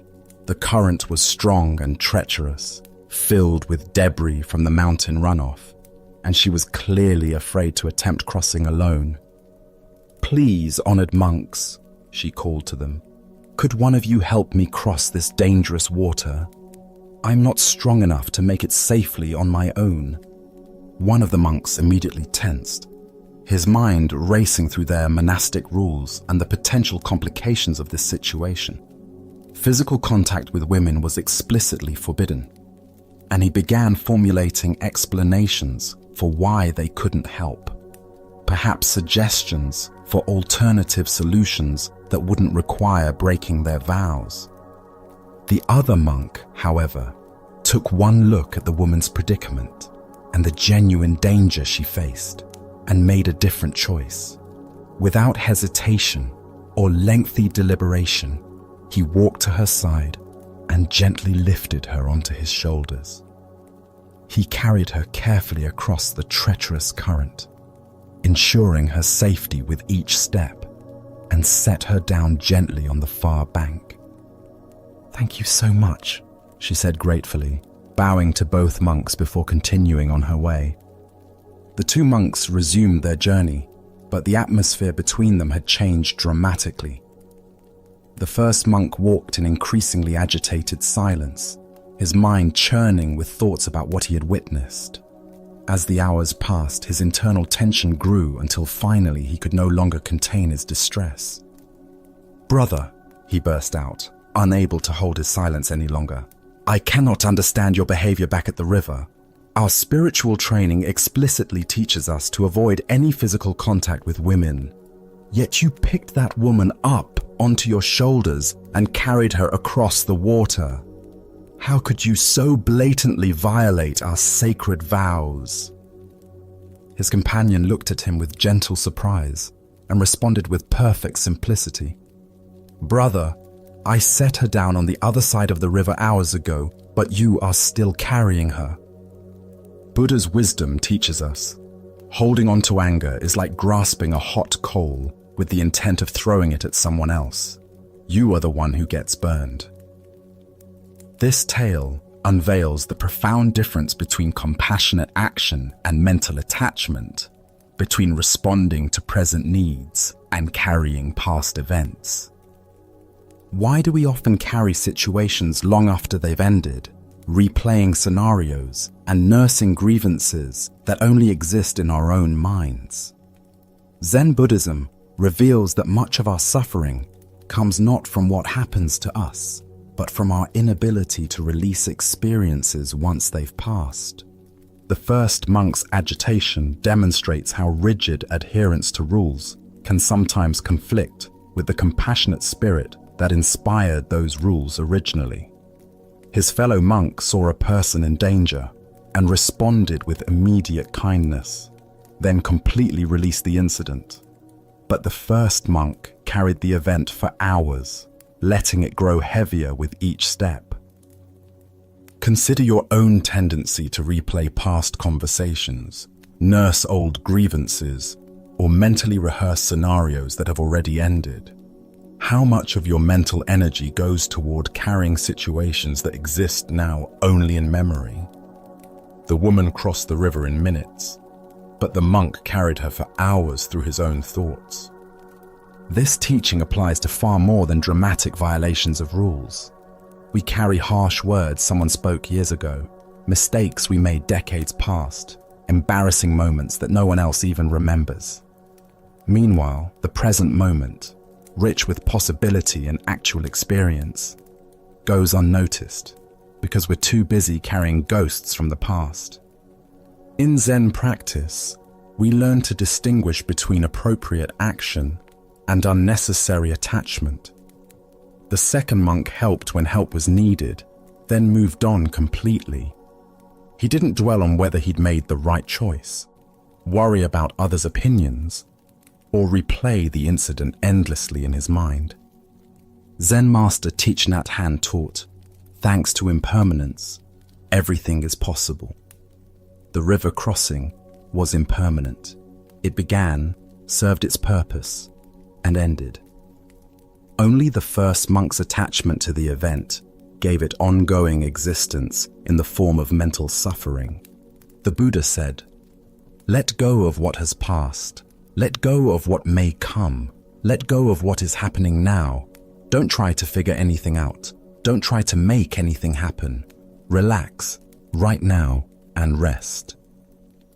This teaching points directly to the freedom available when we stop carrying experiences beyond their natural lifespan. Look deeply at what you might be carrying unnecessarily. Old resentments, past failures, conversations that upset you, decisions you regret. All of these exist now only because you continue to pick them up and carry them. What would it feel like to set them down? The irony is profound. The monk who actually broke the rule experienced no suffering from it, while the monk who maintained perfect rule observance created hours of agitation for himself. This reveals that suffering often comes not from our actions, but from our thoughts about our actions. Tonight, as you notice your mind returning to past events, old grievances, or situations that have already ended, can you remember the wise monk's example? Can you practice setting down whatever you've been carrying unnecessarily, discovering the lightness that comes from traveling through life without the burden of yesterday's experiences? As Buddha's wisdom reminds us, in the end, only three things matter: how well we have lived, how well we have loved, how well we have learned to let go. True spiritual practice isn't about perfect rule following, but about responding appropriately to what's actually present, then releasing it completely to make space for whatever comes next. Let us continue our journey with a story about the transformative power of fearlessness and unconditional compassion. This is the tale of the thief and the Zen master. One quiet evening, as twilight painted the sky in shades of purple and gold, Zen master Shichiri Kojun sat in his simple home, reciting ancient sutras. His voice flowed rhythmically through the peaceful rooms, each word a meditation, each breath a prayer.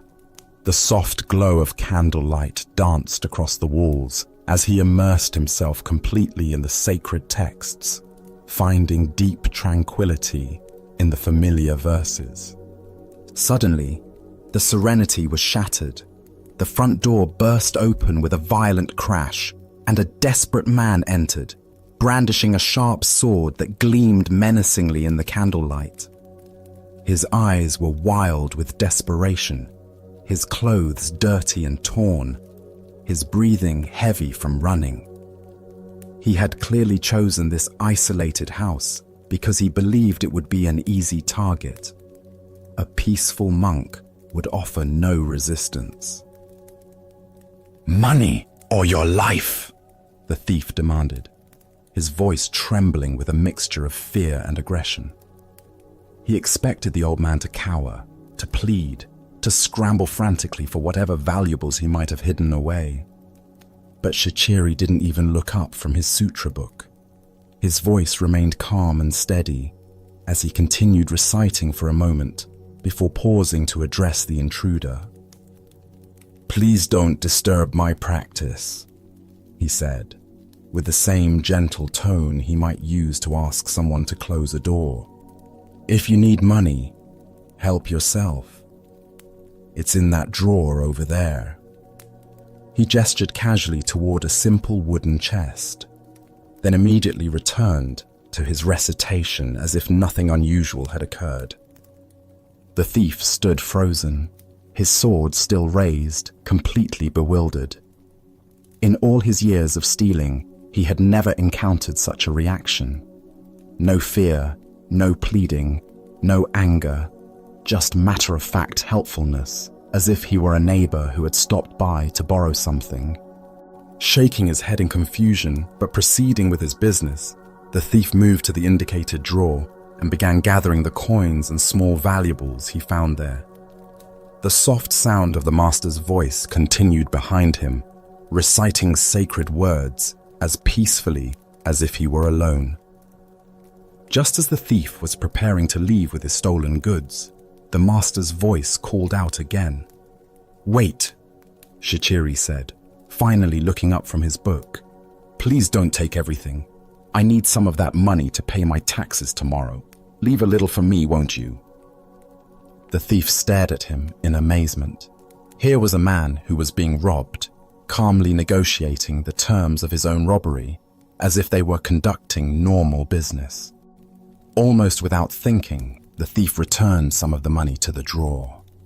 As he turned to leave, certain that this strange encounter was finally over, the master's voice stopped him once more. "You took my money," Shichiri called out, his tone carrying a note of reproach. "And you didn't even thank me. That's quite rude, don't you think?" This final comment left the thief completely speechless. His sword hand began to shake. Never in his most violent encounters had he been so thoroughly unnerved. Here was a man who treated robbery as if it were a favor, who was more concerned about politeness than personal safety. Thank you," the thief stammered, and then fled into the night as quickly as his legs would carry him. Later, when the thief was caught and confessed to numerous crimes, including the incident at Shichiri's house, the master was called as a witness. The court officials expected him to demand justice, to describe the terror and violation he had experienced. Instead, Shichiri spoke with the same calm clarity he had shown that evening. "This man did not steal anything from me," he testified. "I gave him the money freely. He even thanked me for it, though it took a little reminding." The thief, sitting in chains, felt something break open in his chest as he heard these words. This man had not only shown him extraordinary kindness in the moment of the crime, but was now protecting him from the consequences. For the first time in years, tears came to his eyes. Not tears of self-pity or anger, but tears of recognition. He had encountered something he had never experienced before: love without conditions. Upon his release from prison, the former thief sought out the master and begged to become his student. Under Shichiri's patient guidance, he learned to cultivate the same fearless compassion he had witnessed that night. Years later, through dedicated practice and the master's unwavering belief in his potential for transformation, he attained the deep peace and wisdom of enlightenment.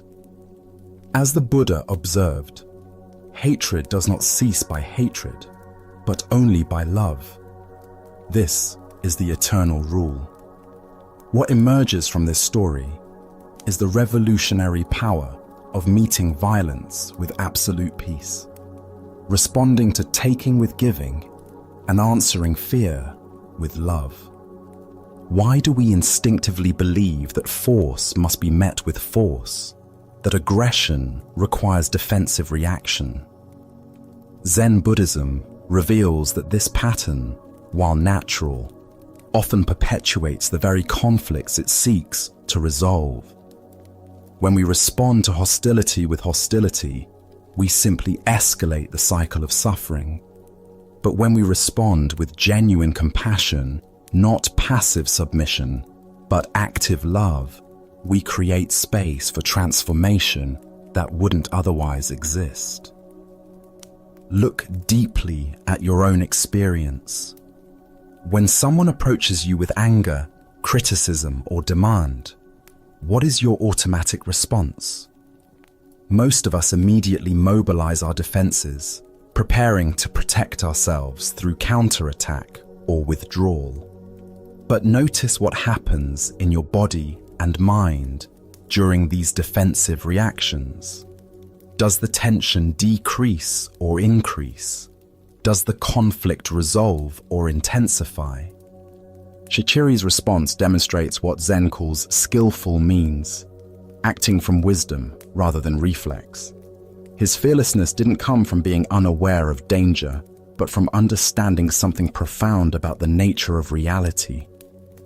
He recognized that the thief's aggression arose from desperation and suffering, not from inherent evil. By refusing to see him as an enemy, Shichiri created the possibility for the thief to see himself differently. In Zen practice, we cultivate what might be called the courage of defenselessness. This doesn't mean being naive about genuine danger or allowing ourselves to be harmed unnecessarily. Rather, it means developing the confidence to respond to difficult situations from our highest wisdom, rather than our most primitive instincts.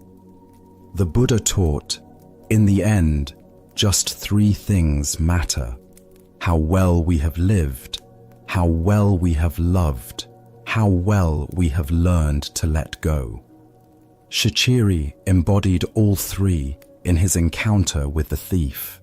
He lived from complete presence, loved without conditions, and let go of any attachment to his possessions or even his personal safety.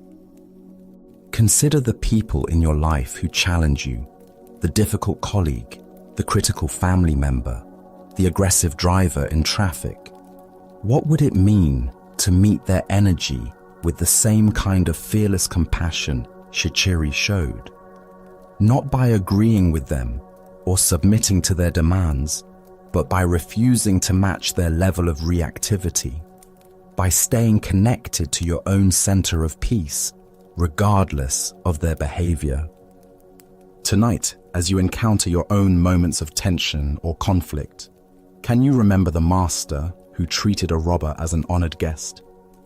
Can you find the space between stimulus and response where choice lives, where you can decide to meet aggression with peace, taking with giving, fear with love?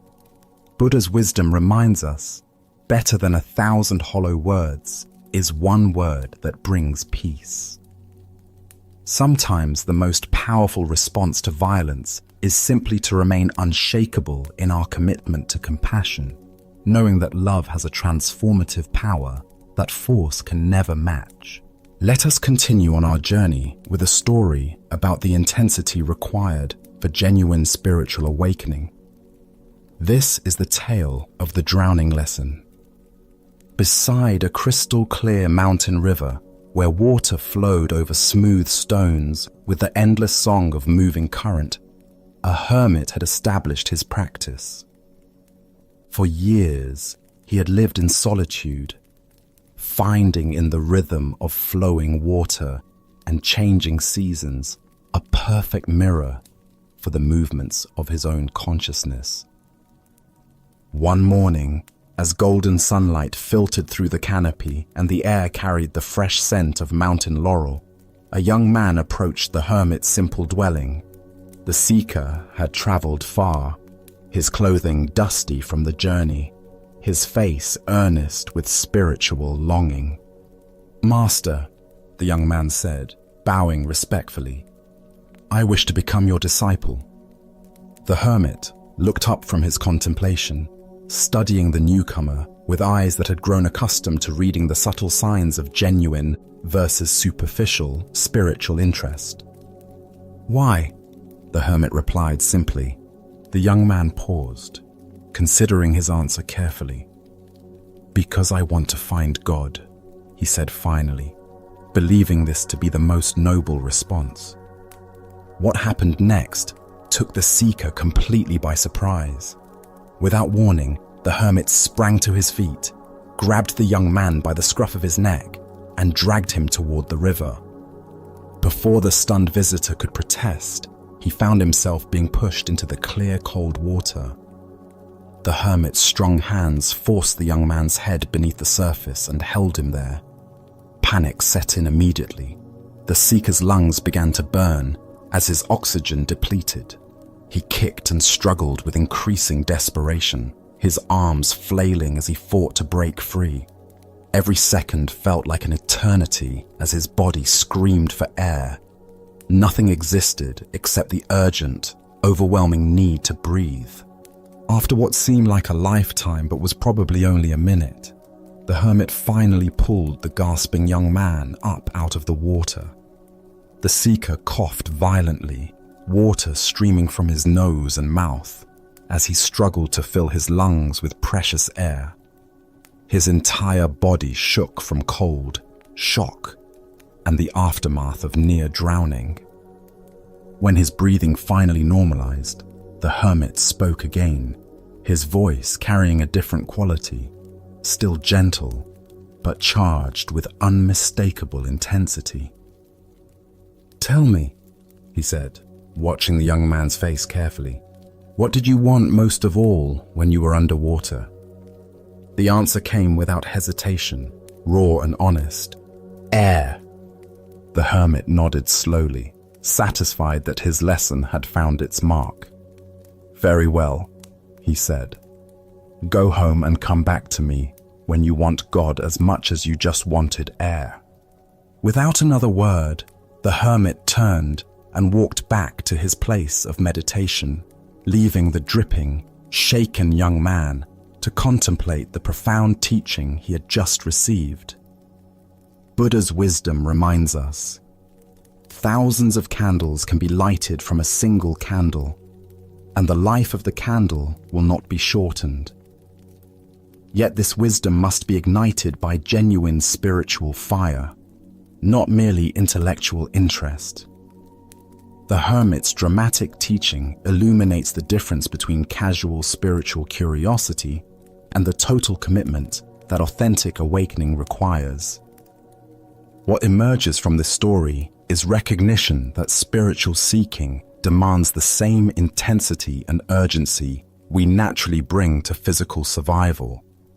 The young seeker thought he wanted God, but his desire was still within the realm of preference rather than necessity. He wanted spiritual awakening as an addition to life rather than as life itself. Why do we approach spiritual development with tentative commitment? First is our attachment to comfort and the familiar. Genuine transformation requires letting go of who we think we are, which the ego experiences as death. Second is our misunderstanding of what spiritual seeking entails. Popular culture presents awakening as a pleasant expansion, but traditional teachings describe it as a dismantling of illusion. Third is our tendency to compartmentalize spirituality as one area among others, rather than a complete reorientation of our relationship to existence. Consider how this plays out in contemporary seeking. We collect techniques like trophies, jumping from meditation retreats to healing workshops to consciousness conferences, accumulating experiences without allowing any single practice to fundamentally transform us. We want the insurance policy of spiritual development without paying the premium of total dedication. The drowning experience represents what mystics call the dark night of the soul, moments when our usual sources of identity and security are stripped away. In such moments, we discover what we truly value most deeply. This is the quality of desire that spiritual awakening requires. Zen teacher Charlotte Joko Beck wrote, "Practice is not about achieving some special state. Practice is about being willing to die to who you think you are." The hermit's lesson brought the young seeker face to face with this death-like quality of authentic spiritual work. This intensity doesn't mean spiritual practice should be grim. Rather, it means bringing the same passionate engagement to inner development that we naturally bring to whatever we value most deeply. A musician practicing for Carnegie Hall, a scientist pursuing a breakthrough, all demonstrate the focused dedication that spiritual awakening requires. The river represents the flow of ordinary consciousness, where we spend most of our time skimming along the surface. Being pushed underwater symbolizes the necessity of going deeper into the unconscious patterns that actually govern our lives. This depth work requires the same survival level intensity the seeker experienced when deprived of air. Tonight, as you consider your own spiritual aspirations, can you honestly assess the quality of your desire? Is your seeking driven by curiosity and preference, or by necessity? What would it mean to want truth as much as you want your next breath? As the Buddha taught, the way is not in the sky, the way is in the heart. The path to awakening lies not in accumulating more spiritual experiences, but in bringing the totality of our being to whatever practice we choose. Our next story reveals the power of returning to what is real when fear threatens to overwhelm us. This is the tale of the captured warrior. In ancient Japan, during a time of constant warfare between rival clans, a skilled warrior found himself on the losing side of a fierce battle. As his comrades fell around him and defeat became inevitable, he was captured by enemy soldiers and dragged away from the battlefield, his armor stripped, his weapons confiscated. That evening, they threw him into a dark, cramped prison cell with stone walls that seemed to press in from all sides. The heavy wooden door slammed shut with a finality that echoed through his bones. As darkness settled over the prison, the warrior's mind began to race with terrifying possibilities. Tomorrow, they would come for him. He knew the customs of war. First would come the interrogation, designed to extract information about his lord's defenses, troop movements, and strategic plans. When he refused to speak, as honor demanded, they would resort to torture. Hot iron, bamboo splinters under his fingernails, methods he had heard described in hushed tones by other warriors. And when they had extracted what they could, or when they grew tired of his silence, would come the execution. As these thoughts consumed him, his heart began to pound so violently he feared it might burst.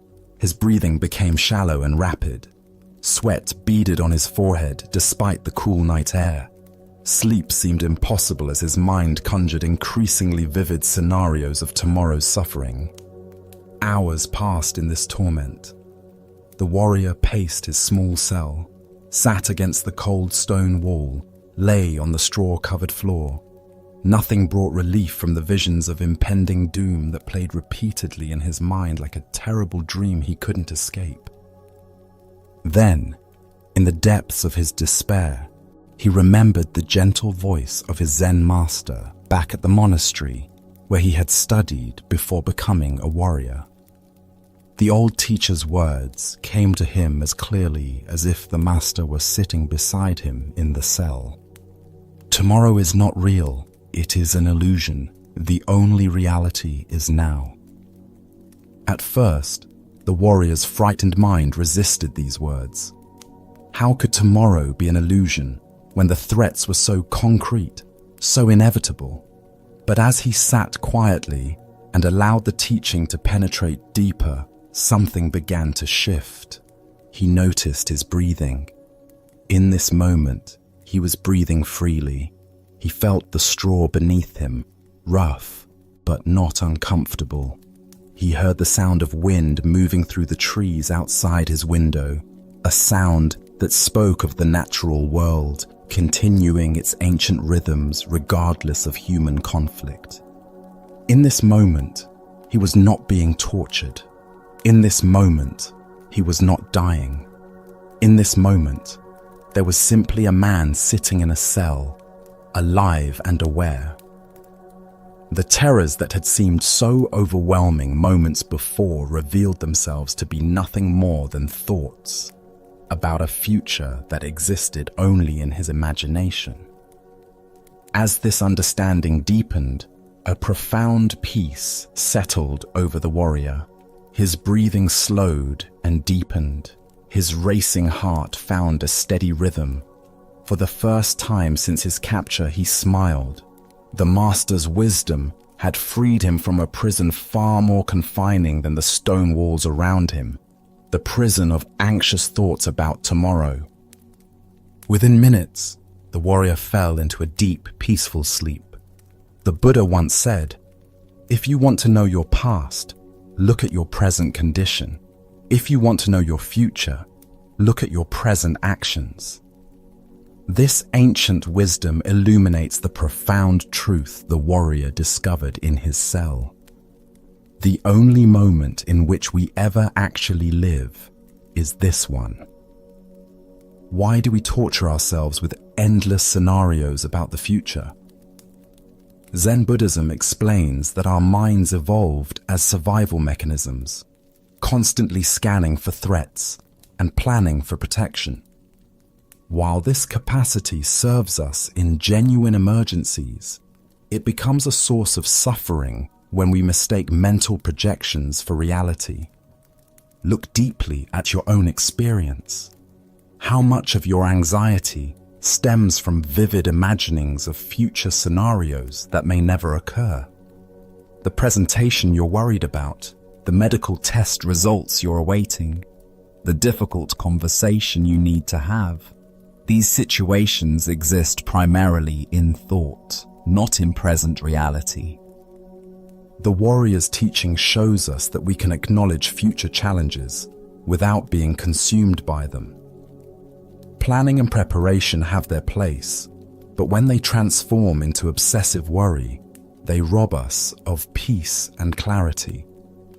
As Vietnamese Zen master Thich Nhat Hanh taught, thanks to impermanence, everything is possible. The future remains unwritten, shaped by causes and conditions we cannot fully predict or control. The worried mind assumes that current difficulties will inevitably continue or worsen, but impermanence teaches us that everything changes. The warrior in his cell could not know what the next day would actually bring. Perhaps his lord's forces would mount a rescue. Perhaps his captors would show mercy. Perhaps diplomatic negotiations would secure his release. Buddha spoke of this when he said, "The past is gone, the future is not yet here, and there is only one moment for you to live." This teaching doesn't encourage us to ignore future responsibilities or avoid reasonable planning. Instead, it invites us to recognize where our attention habitually goes and to gently guide it back to the richness of present experience. In Zen practice, we cultivate what's called beginner's mind, approaching each moment with fresh awareness rather than predetermined anxiety. When we truly inhabit the present, we often discover that it contains resources for peace and clarity that worried thinking never revealed. Consider how the warrior's shift in attention transformed his entire experience.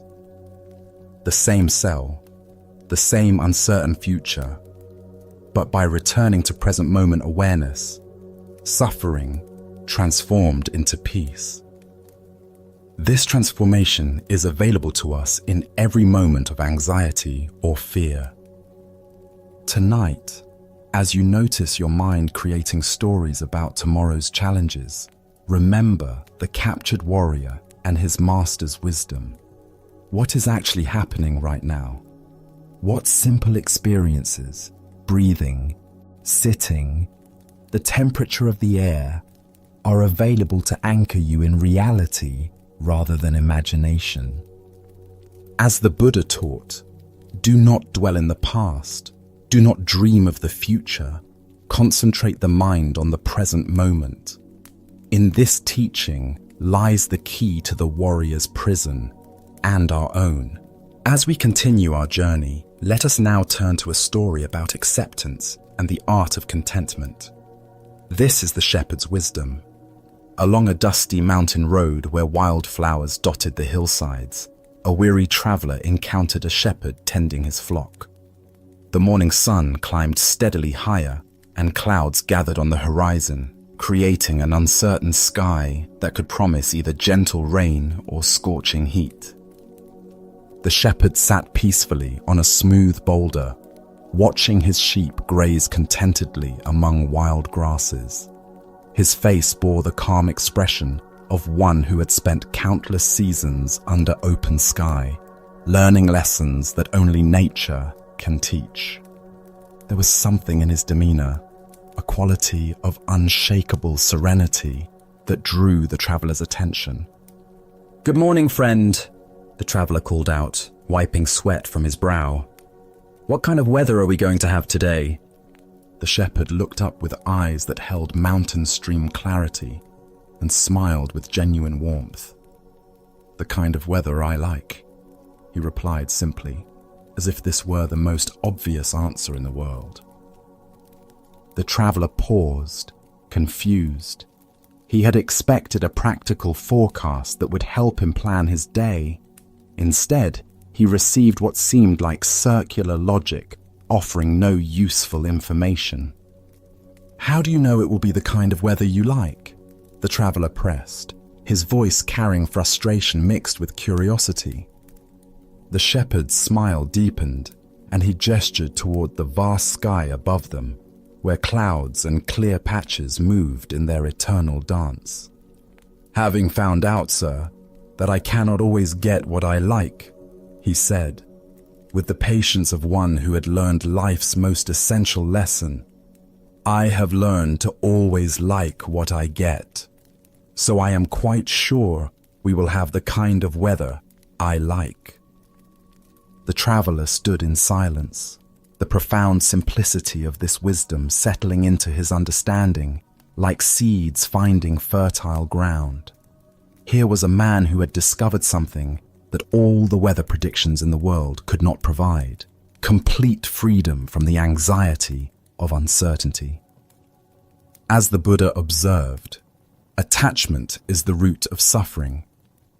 What emerges from this story is the recognition that true contentment comes not from controlling external circumstances, but from transforming our relationship to whatever circumstances arise. Why do we exhaust ourselves trying to arrange life according to our preferences, rather than learning to find peace within whatever life presents? The shepherd represents what Zen calls great acceptance, not passive resignation, but the profound wisdom that recognizes resistance to reality as the primary source of suffering. When we fight against what is, we create an internal war that drains our energy and blocks our capacity for contentment. When we learn to align ourselves with reality as it unfolds, we discover the tremendous peace that comes from swimming with the current rather than against it. Consider how much mental and emotional energy we spend each day resisting circumstances beyond our control.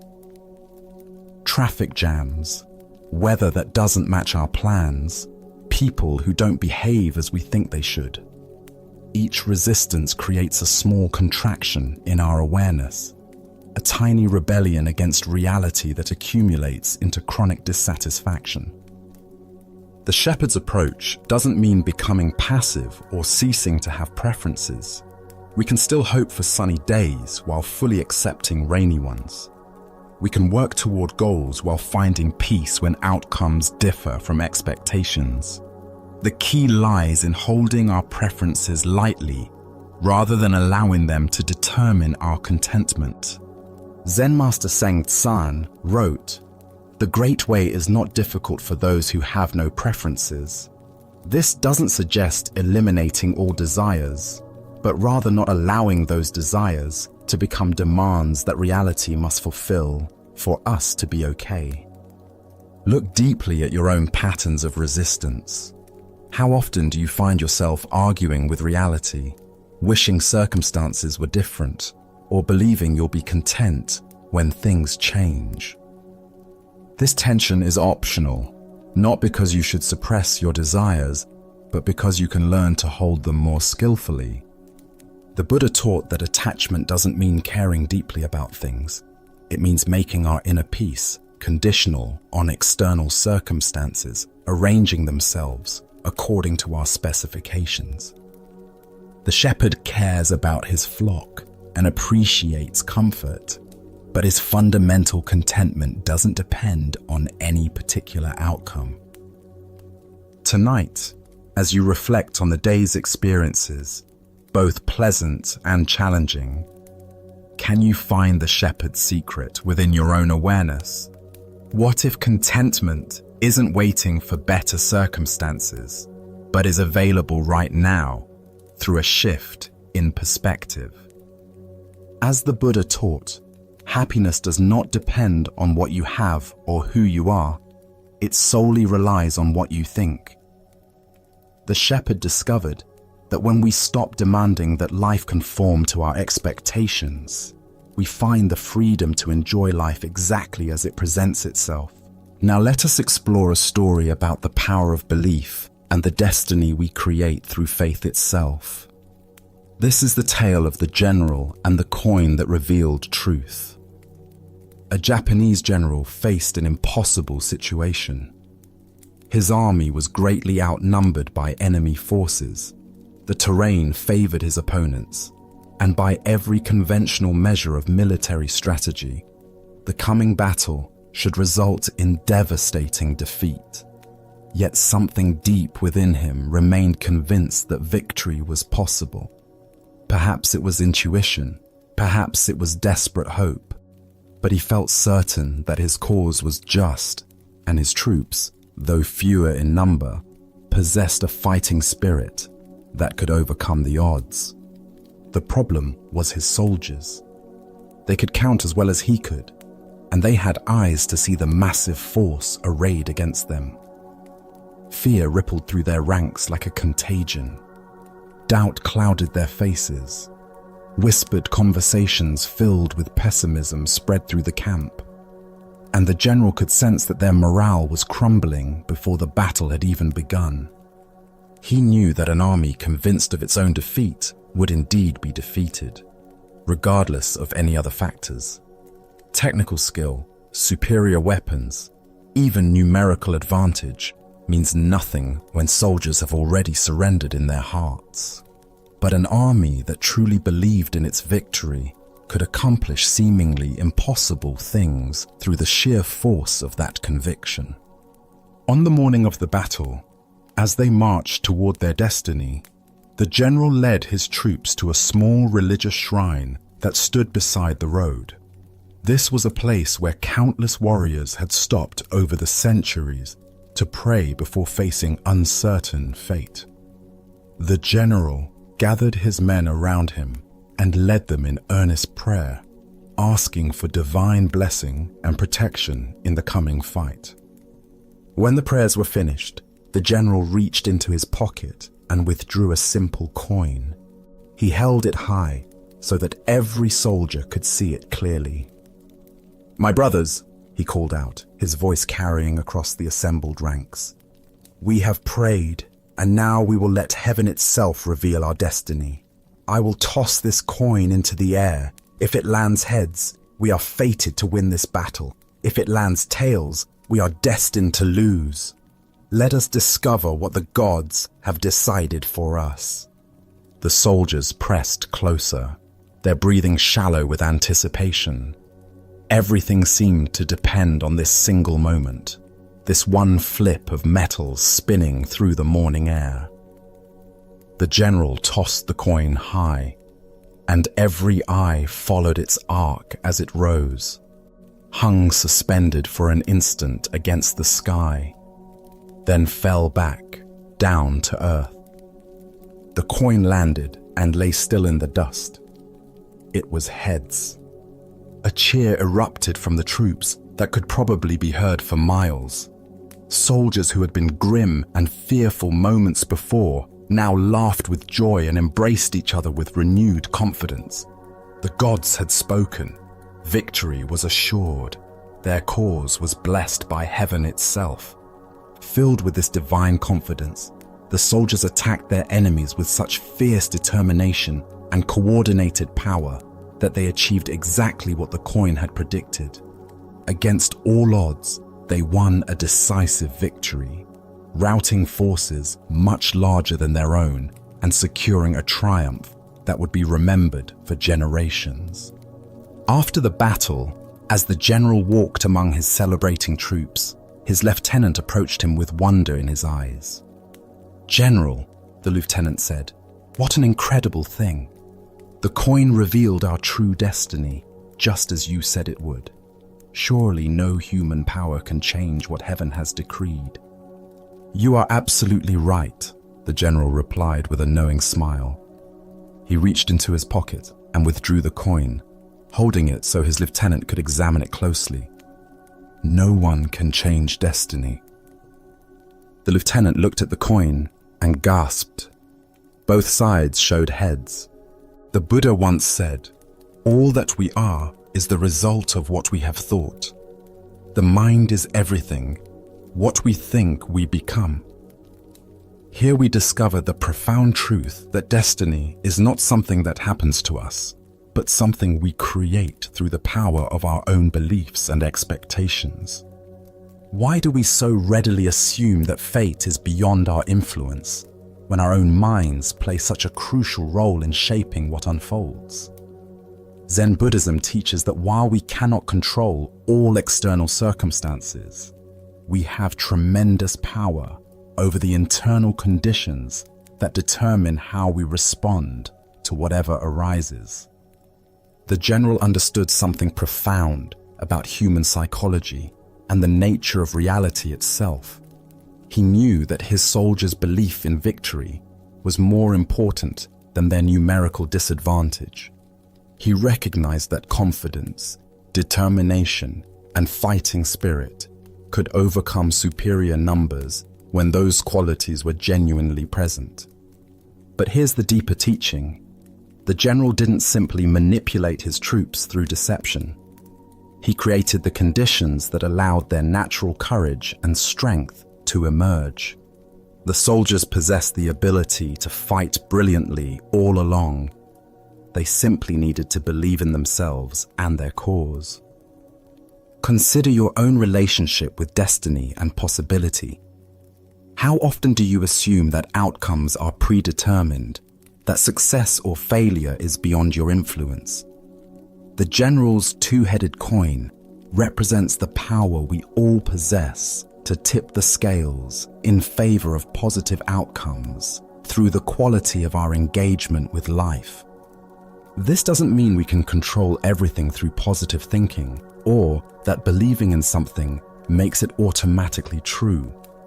The soldiers still had to fight the battle. They still had to demonstrate actual skill and courage. But their belief in victory created the psychological conditions that allowed their best qualities to manifest.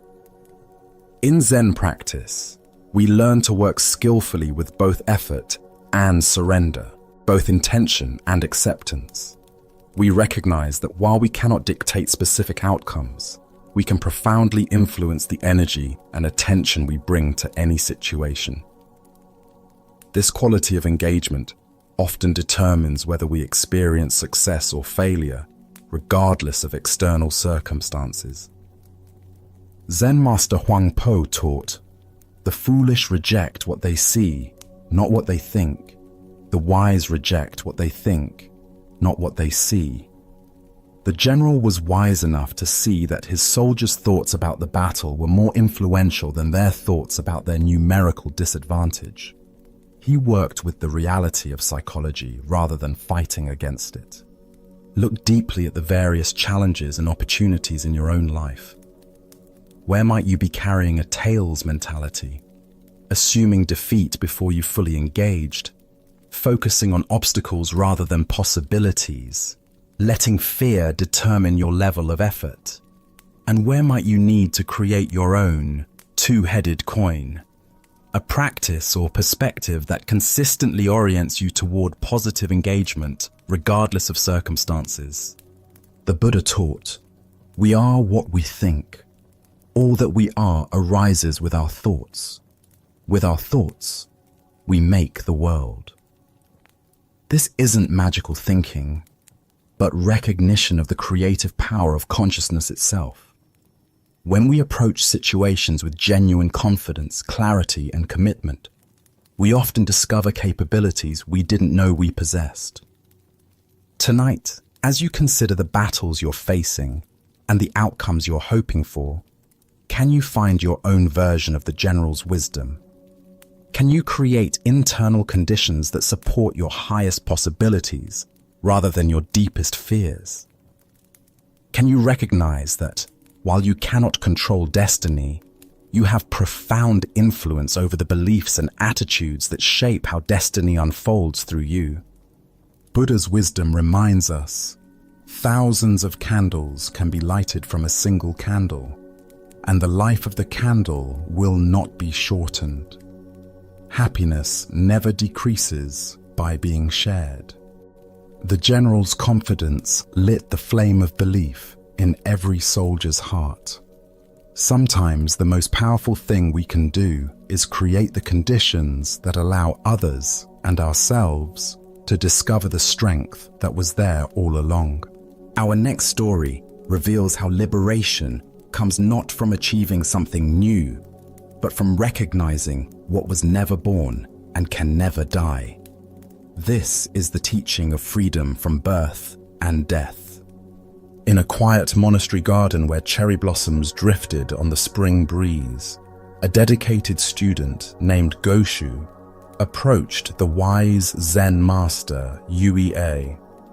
For years, Goshu had been practicing meditation, studying texts, and following all the prescribed methods of spiritual development. Yet despite his sincere efforts, he felt no closer to the enlightenment he desperately sought. Goshu bowed respectfully before his teacher, his face showing the strain of prolonged spiritual seeking. "Master, I have been studying Zen for many years, following every instruction, sitting in meditation daily, reading the ancient texts. But I have not yet succeeded. I feel as lost as when I began. Please give me some guidance. What am I missing? What more must I do?" Yue looked at his earnest student with compassion, seeing the weight of spiritual ambition that had become a burden rather than a path to freedom.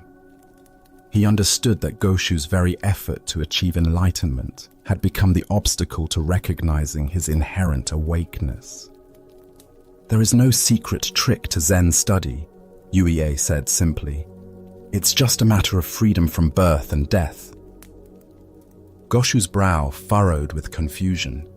This answer seemed to make his quest even more daunting. "Master, how does one pass through birth and death to freedom? That sounds like the most difficult task of all. If I cannot even quiet my mind for a few minutes, how can I transcend birth and death?" Yui's eyes brightened, and he raised his voice with sudden intensity. "Your every passing thought is birth and death." At these words, something shifted dramatically in Goshu's understanding. Like a veil suddenly lifted, he saw that what he had been seeking as some future attainment was actually the very nature of his present experience. The constant arising and passing away of thoughts, sensations, and emotions. This endless flow was not something to escape, but the very freedom he had been pursuing. Goshu went into ecstasy, feeling as if he had put down a heavy burden he didn't even realize he had been carrying. The relief was profound and immediate. All his years of struggling to become something special dissolved into the recognition that he had never been anything other than the aware space in which all experience appears and disappears. As the Buddha observed, form is emptiness, emptiness is form. What emerges from this story is the recognition that we suffer not because we lack something, but because we don't recognize the freedom that is our fundamental nature. Why do we carry the heavy burden of spiritual becoming? Zen Buddhism points to our identification with the content of consciousness rather than consciousness itself. We mistake ourselves for the stream of thoughts, emotions, and sensations, instead of recognizing ourselves as the aware space in which this stream flows. Every thought that arises is born. Every thought that fades away dies. Every emotion emerges from nowhere and dissolves back into nowhere. Every sensation appears and disappears. This constant birth and death happening in awareness is not a problem to solve, but the very movement of life itself. The deeper understanding here reveals that what we call birth and death are simply names we give to the natural flowing of experience. When we identify with the flow, we suffer the anxiety of constant change. When we recognize ourselves as the awareness in which the flow appears, we discover unshakable peace. Zen Master Huangpo taught, "Your everyday mind, that is the way." This points to the extraordinary fact that the enlightenment we seek is not hidden in special states, but in the ordinary awareness that knows every state. The same awareness that knows anxiety also knows peace. The same awareness that knows confusion also knows clarity. The Buddha said, "In the sky, there is no distinction of east and west. People create distinctions out of their own minds and then believe them to be true. Our spiritual seeking often creates the very problem it attempts to solve by imagining that some states of consciousness are spiritual while others are mundane. Consider how much energy you invest in trying to have better thoughts, more peaceful emotions, or more pleasant experiences. Each effort to improve the content of consciousness reinforces the belief that you are that content, rather than the awareness that witnesses it all with equal presence. In Japanese Zen, there is a teaching called just sitting, or shikantaza. This practice involves recognizing that the sitting itself is enlightenment, rather than a method to achieve enlightenment. Similarly, your current awareness, exactly as it is the freedom you seek, rather than a stepping stone to freedom. Tonight, as thoughts arise and pass away in your awareness, can you recognize the birth and death that UEA pointed to? Can you see that you are not the thoughts that come and go, but the unchanging awareness in which they appear? As the Buddha taught, all conditioned things are impermanent. Work out your salvation with diligence. The salvation is not in perfecting the conditioned, but in recognizing the unconditioned awareness that you already are. Let us continue on our journey with a teaching about the dangerous gap between conceptual understanding and lived experience. This is the story of the one-eyed monk and the silent debate.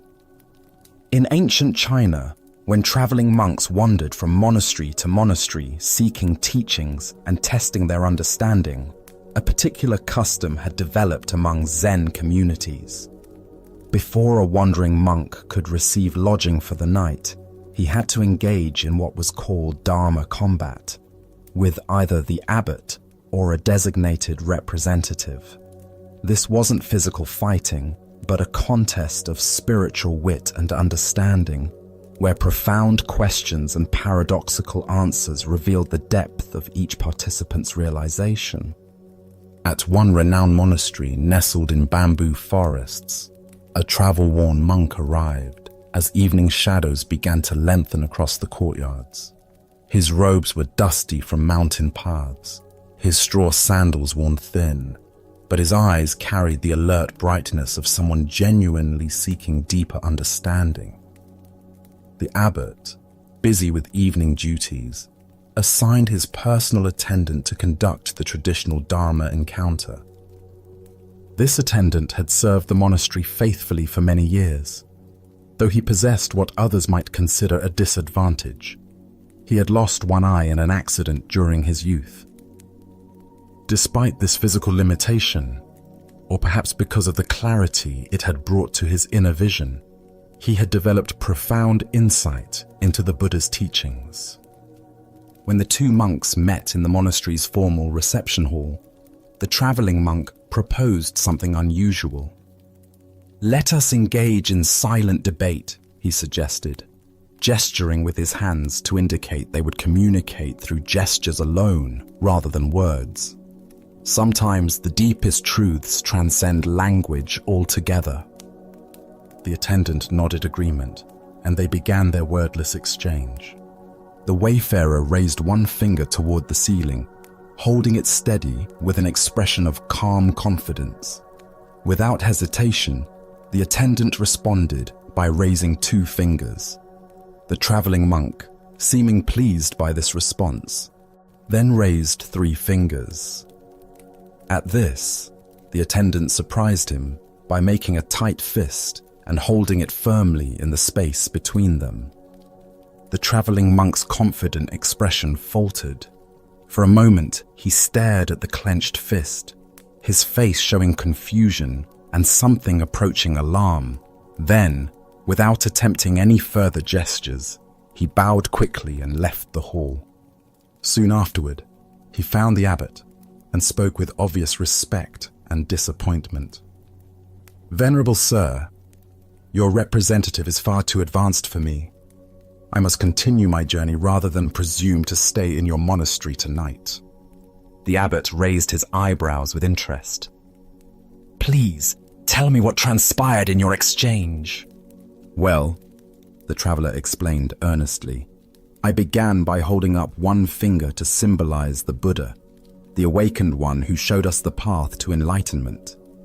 But your monk immediately responded with 2 fingers, indicating the Buddha and the Dharma, both the teacher and the teachings he offered. So I raised 3 fingers to represent the complete triple gem: the Buddha, the Dharma, and the Sangha, the community of practitioners. But then he held up a clenched fist to show that all 3 are actually one unified reality.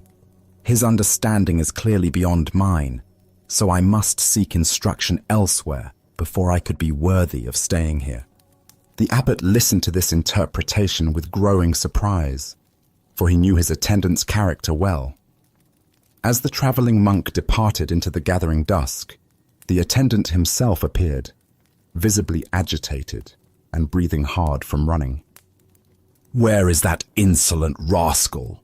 he demanded, his single eye blazing with indignation. "I've been looking everywhere for him. The nerve of that man! I've never encountered such rudeness disguised as spiritual inquiry." "What exactly happened?" the abbot asked, genuinely curious now about what had transpired between these 2 very different interpretations of the same event. "First," the attendant explained, his voice rising with remembered offense, "he insulted me by holding up one finger to indicate that I had only one eye. Can you imagine? Here I thought we were engaging in spiritual discourse, but he immediately drew attention to my physical limitation." Determined to remain polite despite such crudeness, I held up 2 fingers to acknowledge that he was blessed with 2 eyes. I was trying to show that I bore him no ill will for his thoughtless comment. The attendant paused to catch his breath, his agitation increasing as he continued. But the scoundrel wasn't satisfied with that insult. Next, he held up 3 fingers to rub it in further, indicating that between the 2 of us, there were only 3 eyes total. He was deliberately emphasizing our difference, making sure I couldn't forget my disability. That's when I'd had enough. I made a fist because I was about to hit him for his persistent rudeness. But the coward saw what was coming and ran off before I could teach him proper manners. The abbot stood in stunned silence, contemplating this remarkable demonstration of how 2 people could participate in identical events while inhabiting completely different realities. The Buddha taught, "We see the world not as it is, but as we are." This profound truth reveals itself in the complete misunderstanding between our 2 monks, each of whom experienced the exact same gestures while living in entirely different interpretations of reality. Why do we so often project our own concerns, insecurities, and assumptions onto neutral situations? Zen Buddhism points to what it calls the 8 worldly winds: praise and blame, pleasure and pain, gain and loss, fame and disgrace. These psychological forces create internal weather systems that color our perception of everything around us. The attendant's sensitivity about his missing eye created a filter through which every gesture became a personal attack. His past experiences of being judged or pitied for his appearance had created such a strong interpretive framework that he couldn't perceive any other possible meaning in the traveler's hand signals. Similarly, the traveling monk's spiritual preoccupations caused him to see profound Dharma teachings in what were actually expressions of wounded feelings and growing anger. His framework of seeking enlightened instruction made him interpret increasingly aggressive gestures as increasingly sophisticated wisdom. Look deeply at your own patterns of interpretation. How often do your current worries, past hurts, or persistent hopes cause you to misread situations completely? Perhaps someone's distracted behavior becomes evidence they don't like you when they're actually concerned about a family member's health. Maybe a colleague's helpful suggestion feels like criticism because you're insecure about your performance. This ancient wisdom illuminates how our internal state creates our external experience. Both monks were sincere in their perceptions, yet both were fundamentally mistaken about what was actually happening. Neither was lying or deliberately misinterpreting. They were simply seeing through the lens of their own psychological conditioning. The story points us toward a crucial question. How can we develop the capacity to see situations more clearly, less filtered through our personal concerns and interpretations? Zen practice offers several approaches to this challenge. First is what's called don't know mind. Maintaining openness to multiple interpretations, rather than immediately settling on the one that confirms our existing beliefs or fears. When someone acts in a way that triggers our interpretation, can we pause and consider other possible explanations? Second is mindfulness of our own emotional states. The attendant might have noticed his rising sensitivity about his appearance and recognized how this was coloring his perception. The traveler might have observed his eagerness to find profound teachings and questioned whether he was seeing wisdom where none existed. Zen Master Bankei taught, "Your everyday mind, that is the way." This teaching invites us to examine the very mind that creates these interpretations, rather than constantly trying to figure out the correct interpretation of external events. The Buddha said, "Hatred is never appeased by hatred in this world. By non-hatred alone is hatred appeased. This is a law eternal." If the attendant had met the traveler's perceived insults with curiosity rather than defensiveness, if the traveler had questioned his assumptions about enlightened behavior, their encounter might have become a genuine teaching for both. Tonight, as you replay conversations and interactions from your day, can you notice how your own concerns and sensitivities might have shaped your interpretations? Can you sense the difference between what actually happened and the meaning your mind added to those events? As the Buddha taught, peace comes from within. Do not seek it without. By understanding how our internal weather creates our external storms, we discover the possibility of clear seeing that serves both wisdom and compassion. Let us now explore a story about choice, responsibility, and the power we hold in every moment. This is the tale of the young man and the bird. A clever young student had grown tired of his teacher's seemingly wise responses to every question. He was convinced that the old master simply spoke in riddles to appear profound, and he decided to devise a test that would expose what he believed was mere pretense. After thinking for several days, he conceived what he thought was the perfect trap. One morning, the young man caught a small sparrow in the garden. The tiny bird trembled in his cupped hands, its heart beating rapidly against his palms. He held it carefully behind his back as he approached his teacher, who was sitting peacefully in the morning sunlight, reading ancient texts. "Master," the student called out with barely concealed excitement, "I have a question that will test your legendary wisdom." The old teacher looked up from his reading with patient, gentle eyes. He had seen this look of mischievous confidence in many students over the years, and he understood the young man's need to challenge authority as part of his own growth and learning. "Please," the teacher said simply, "ask your question." The student stepped closer, keeping the bird hidden behind his back. "Master, I hold a small bird in my hands. Using your great wisdom, tell me, is this bird alive or dead?" The young man felt incredibly clever. He had created what he believed was an impossible situation for his teacher. If the master answered alive, he would quickly snap the bird's neck and reveal the dead creature, proving the teacher wrong. If the master answered dead, he would simply open his hands and let the living bird fly away, again proving the teacher's lack of true insight. Either way, the student was certain he would expose his teacher's supposed wisdom as nothing more than lucky guessing and philosophical double talk. He waited eagerly for the response that would give him the satisfaction of finally outsmarting the old man. The teacher sat quietly for a long moment, not trying to peer behind the student's back or gather more information.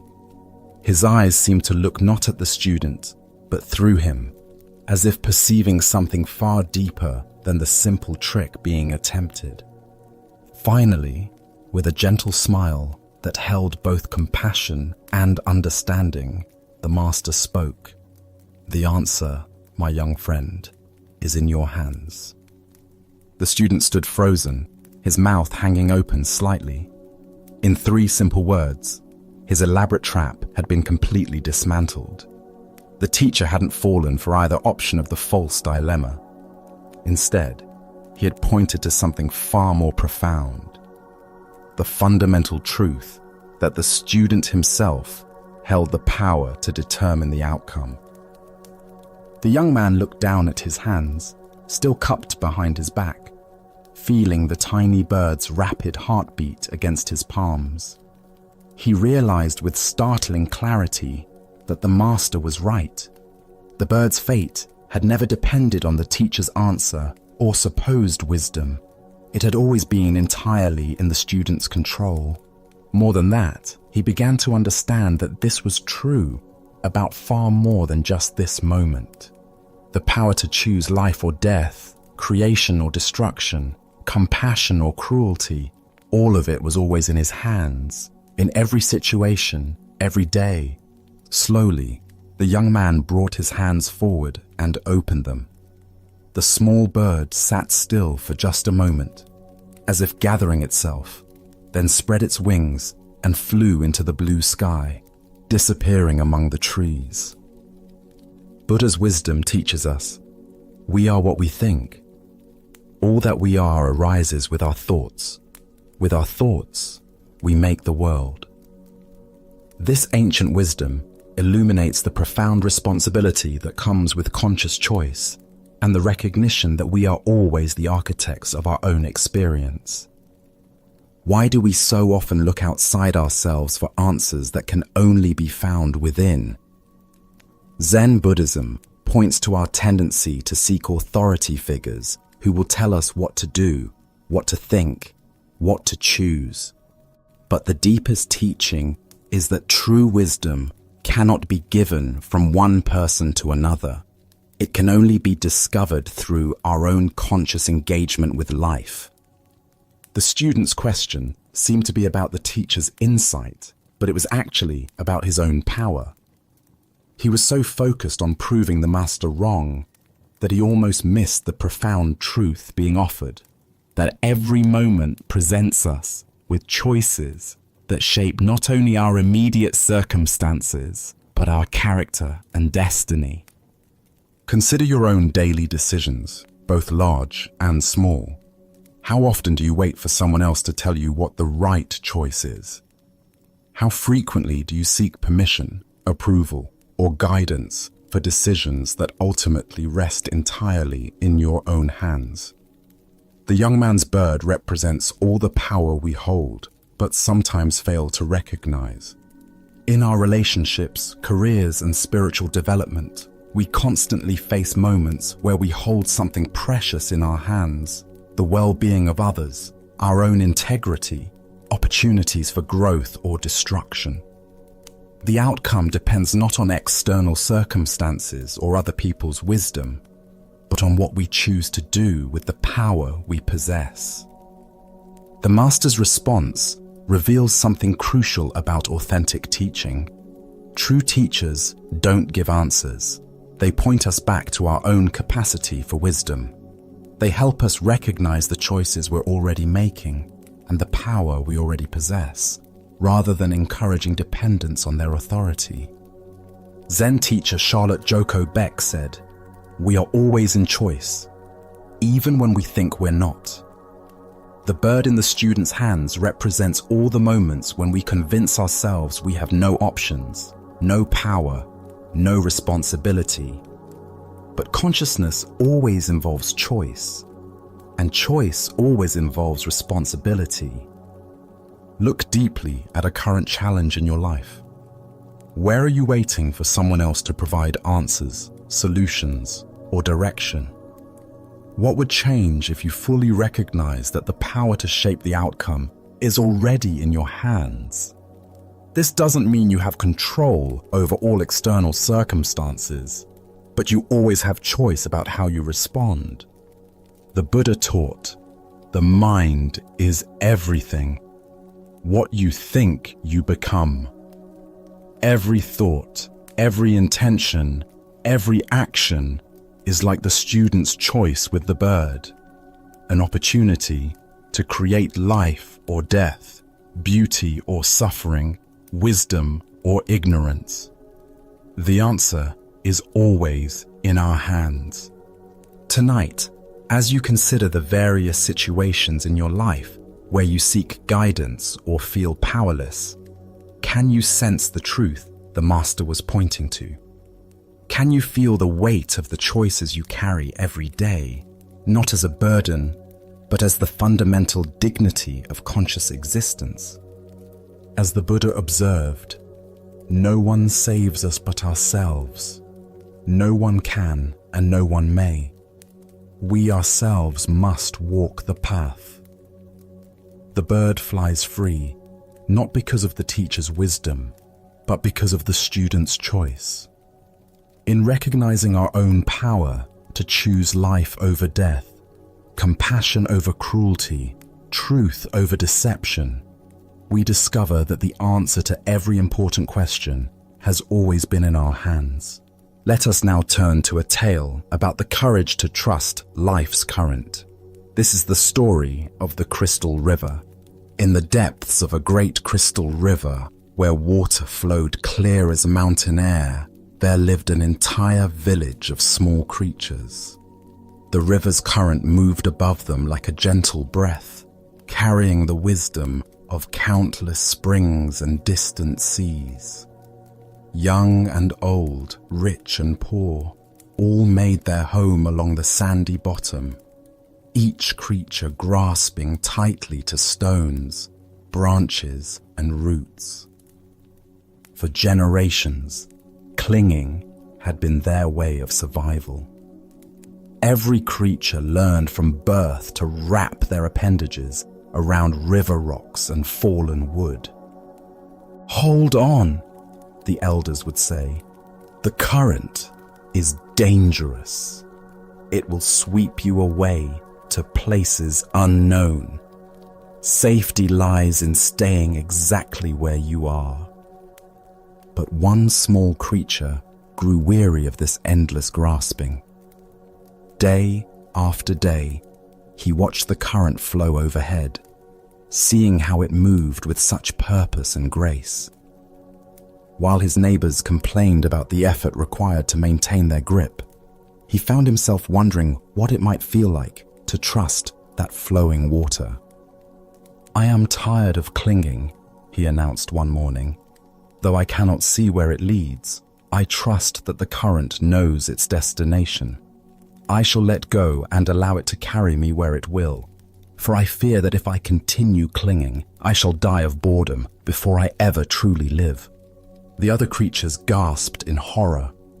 "Fool!" they cried. "Let go, and that current will tumble you mercilessly across the rocks below. You will be battered and broken, dying far more quickly than any boredom could kill you." But the small creature had made his decision. Taking one last look at his neighbors, he released his grip on the familiar stone. Immediately, the current seized him, and just as the others had predicted, he was tumbled and tossed across the rocky bottom. His small body struck stone after stone, each impact bringing pain he had never experienced while safely clinging. Yet something remarkable began to happen. As the creature continued to surrender to the current's power, refusing to grab for new anchors despite his pain, the water gradually lifted him higher from the dangerous bottom. The tumbling ceased. The rocks could no longer reach him. Now he flowed with the current itself, no longer fighting its direction, but becoming one with its movement. As he traveled downstream, creatures in distant parts witnessed something they had never seen.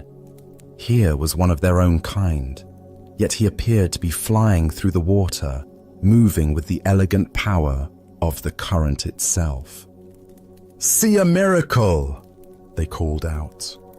"A creature like ourselves, yet he soars. Surely he is the Messiah, come to save us all." The flowing creature heard their cries and felt compassion for their misunderstanding. "I am no more Messiah than any of you," he called back. "The river delights in lifting us all free, if only we dare to let go. Our true work is not clinging to the bottom, but embracing this voyage, this grand adventure of trust and flow." But the creatures only cried louder, "Savior, Savior!" Even as they spoke, they tightened their grips on rocks and roots. They watched until he disappeared around a bend, then began weaving legends about the miraculous Savior who had briefly graced their village. Buddha's wisdom reminds us, you only lose what you cling to. This ancient teaching illuminates the profound paradox at the heart of human experience. We spend our lives grasping for security and control, believing that our safety depends on holding tight to familiar circumstances. Yet in this very grasping, we create the suffering we seek to avoid. Why do we cling so desperately when the current offers to carry us toward unknown adventures? Zen Buddhism reveals that from early childhood, we learn the known is safe and the unknown dangerous. This conditioning becomes a spiritual obstacle when it prevents growth beyond familiar limitations. We also suffer from the illusion of control, believing that by grasping circumstances, relationships, and identities, we can stop the natural flow of change. This creates enormous tension because it puts us in opposition to reality itself.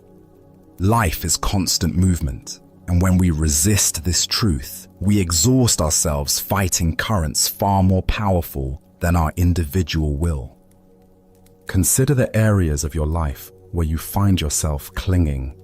Perhaps it's a relationship that has outgrown its original form, a career that no longer brings joy, or an image of yourself that now constrains your growth. The current of change will flow whether we resist it or not. Our choice is whether to exhaust ourselves in futile opposition or discover the grace available in conscious surrender. The Buddha said, "Nothing is permanent except change." Water doesn't fight the mountainside. It finds the natural pathway down.